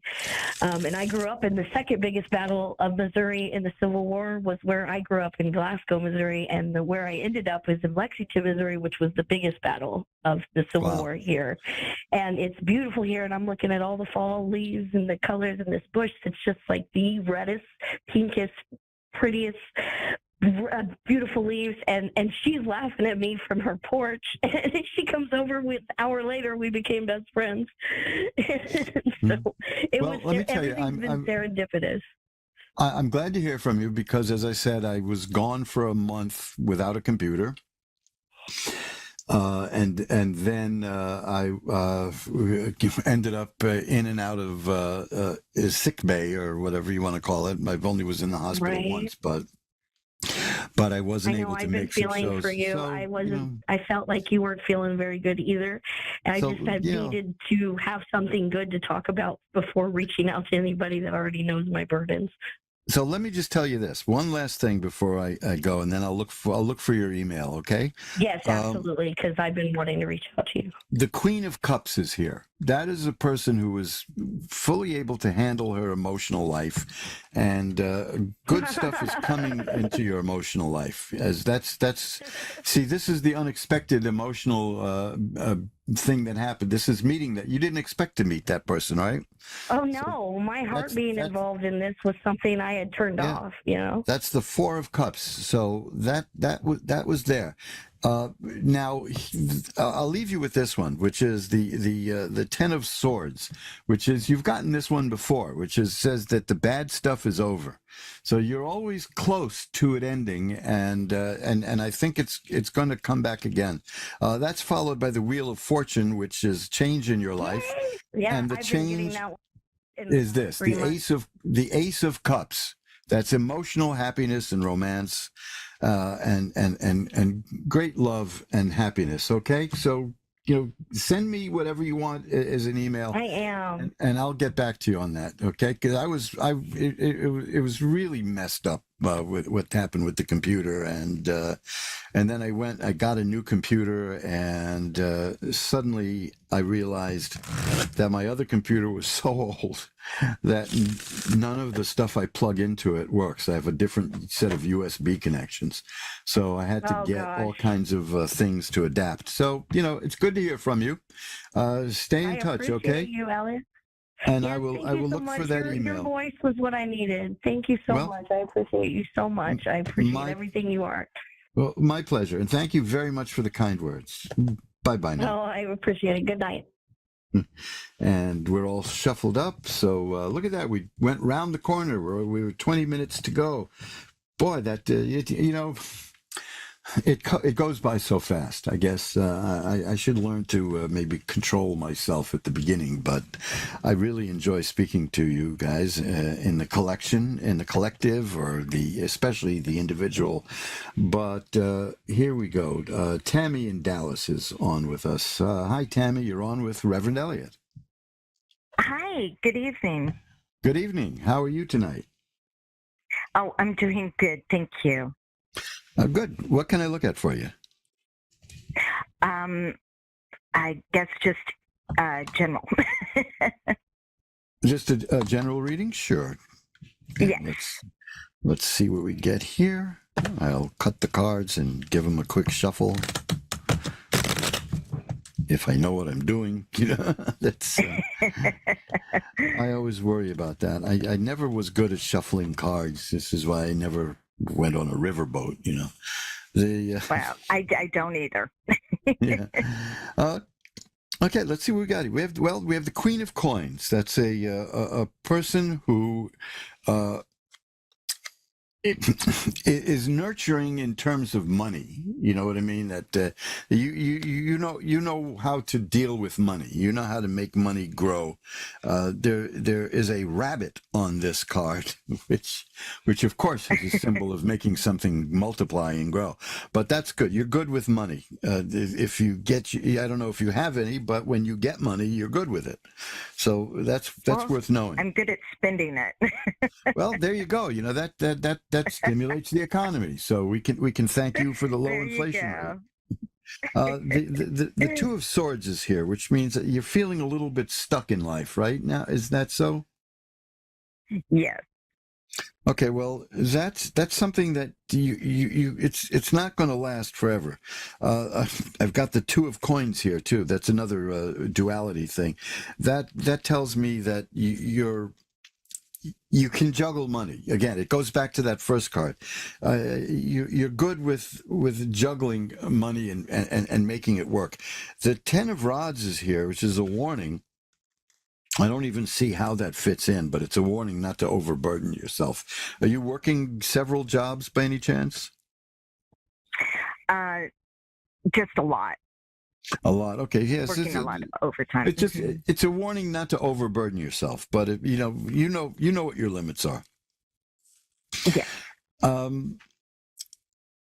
Other than that, I'm not seeing any speed bumps in life for you. I'm seeing there's the Empress again. That's somebody who can make things grow, and money is certainly involved in there. There's the Nine of Rods, which is a person who is prepared for what life has in store. You've been around, you understand what's going on. There may be a new level of emotional attachment in your life coming. This is the Ace of Cups. That's the beginning of something new emotionally. If you're in a relationship now, it could mean the relationship will hit a new level, or if you're not in one, that means something's coming. But that follows the Ten of Swords, which is the card that says the worst in life is over. It's one of my favorite cards. It's pretty ugly looking, but it's a good card. It shows the person lying face down in the mud with 10 swords in her back. But you're going to get up. That's what that means. So it's mistaken for death by a lot of people, but that is absolutely not what that card means at all.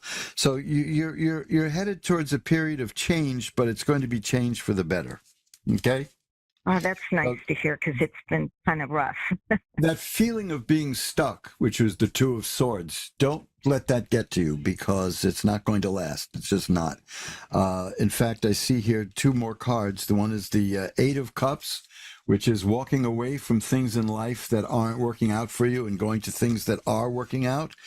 And the Ten of Cups, which is perfected happiness and joy and a happy home and all kinds of everything good you can think of. It's probably the most positive card in the deck. So this is just what you're going through now, which is feeling kind of stuck and not getting anywhere. That's just a speed bump in your life. That's not going to that's not going to define the next year for you. That's for sure. Take that as a look. Take that as a look into next year. Again, the High Priestess is here. That's another wonderful card. That's a person with what's the word I'm looking for? Esoteric abilities, magical ability, spiritual ability. That's the word I'm looking for. And that's. That's you. That's you, and you're going to develop that, and you're going to do very well with it. The Four of Rods is another card of great happiness. So you're going to have a very good year next year. Oh, and it should be starting this year. It should be starting this year, though. I'm looking right at the crossover. So things will be fine for you. Okay. Oh, wonderful! Thank you. My pleasure. Thanks for calling. Hope to hear from you again sometime. Thank you so much. Bye-bye now. And let's see if we can squeeze in another call for Virginia in Simpsonville, South Carolina. Hi, you're on with Reverend Elliot.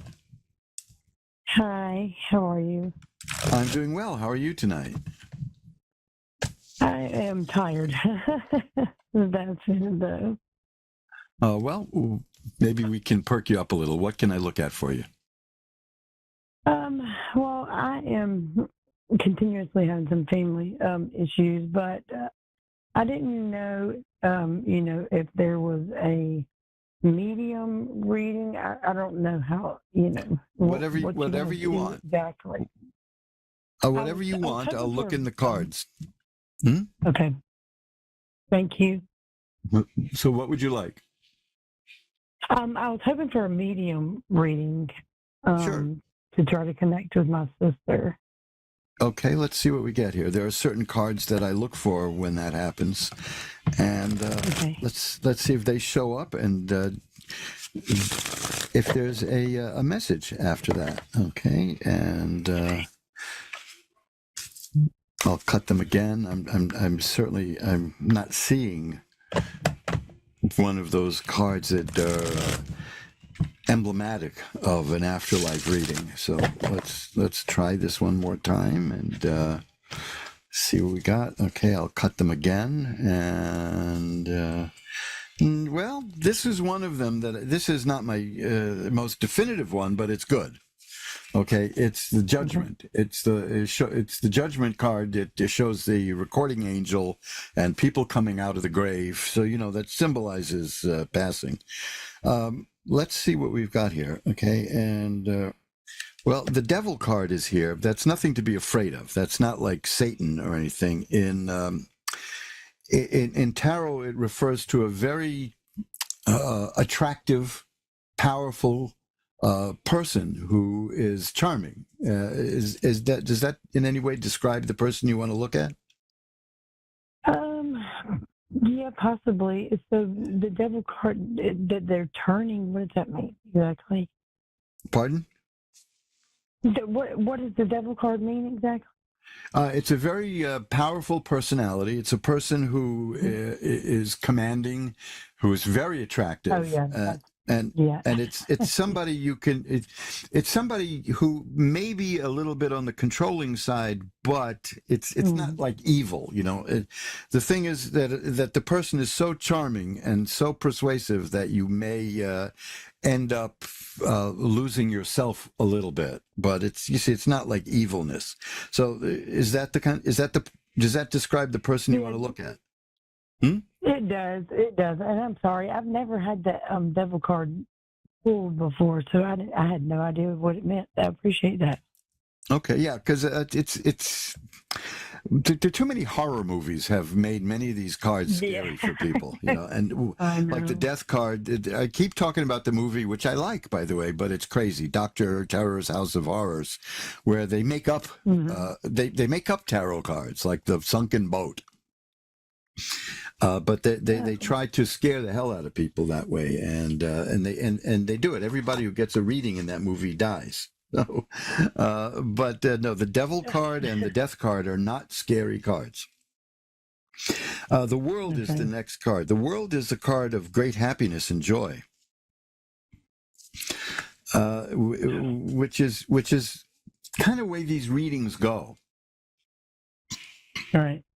The person you want to communicate with is doing well, is doing okay, and is growing as a person.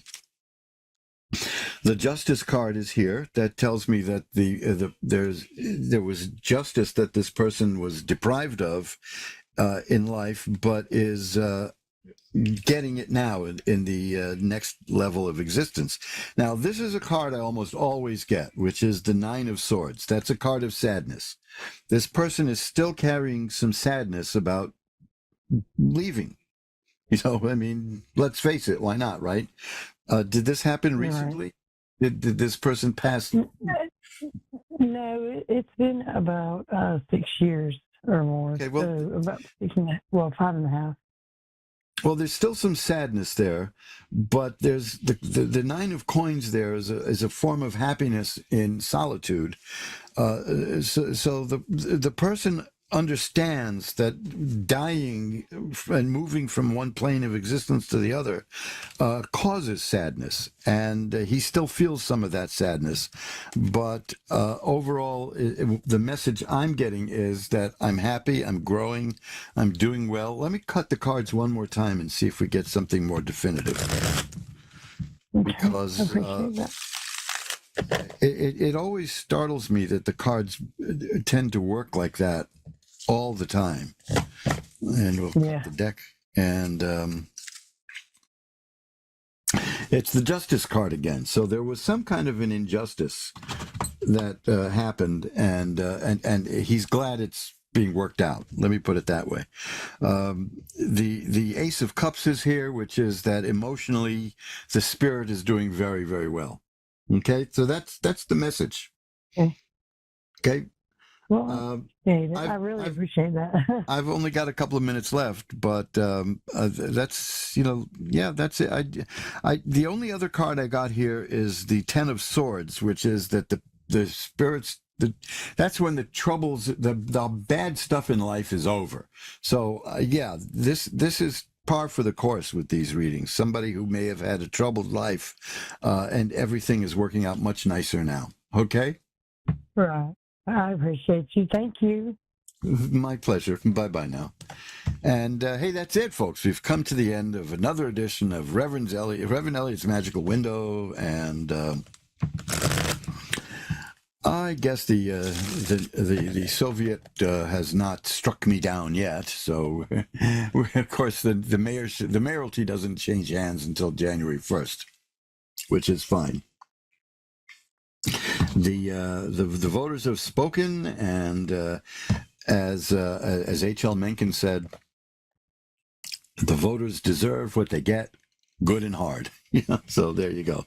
I'll be back again next week. Until then, remember, if you want to learn more about who I am and what I do, as if you haven't had enough of me tonight, get over to magic-works.com. That's magic-works.com, and you'll see over 100 pages there with movies and books and things to download free and stuff to read all about magical work, and it's a good site. I enjoy it myself, even though I'm the one who made the site, but I got carried away, I think, and I put an awful lot of stuff there because I like it. Sometimes I see in the stats that there are people who spend a day looking through it, and I appreciate that, and I thank them for that, because there's no paywalls. There's nothing you got to pay me to see. That's one thing. I'm not going to ask you for money. Financially, I'm pretty well set, so I have no reason to squeeze more money out of you. In fact, if you want a personal tarot reading, you can go to my page there at magic-works.com, or look at the homepage, and you'll see that I've cut the cost of my readings in half, because I missed almost every show last year. So I've missed more than I wanted to this year, but I think I have a pretty good record for this year. The books that we have, the magical books and videos and audio, you can see that at mojoacademy.org. And that's a smaller site, but it's not as dense, and it's fun.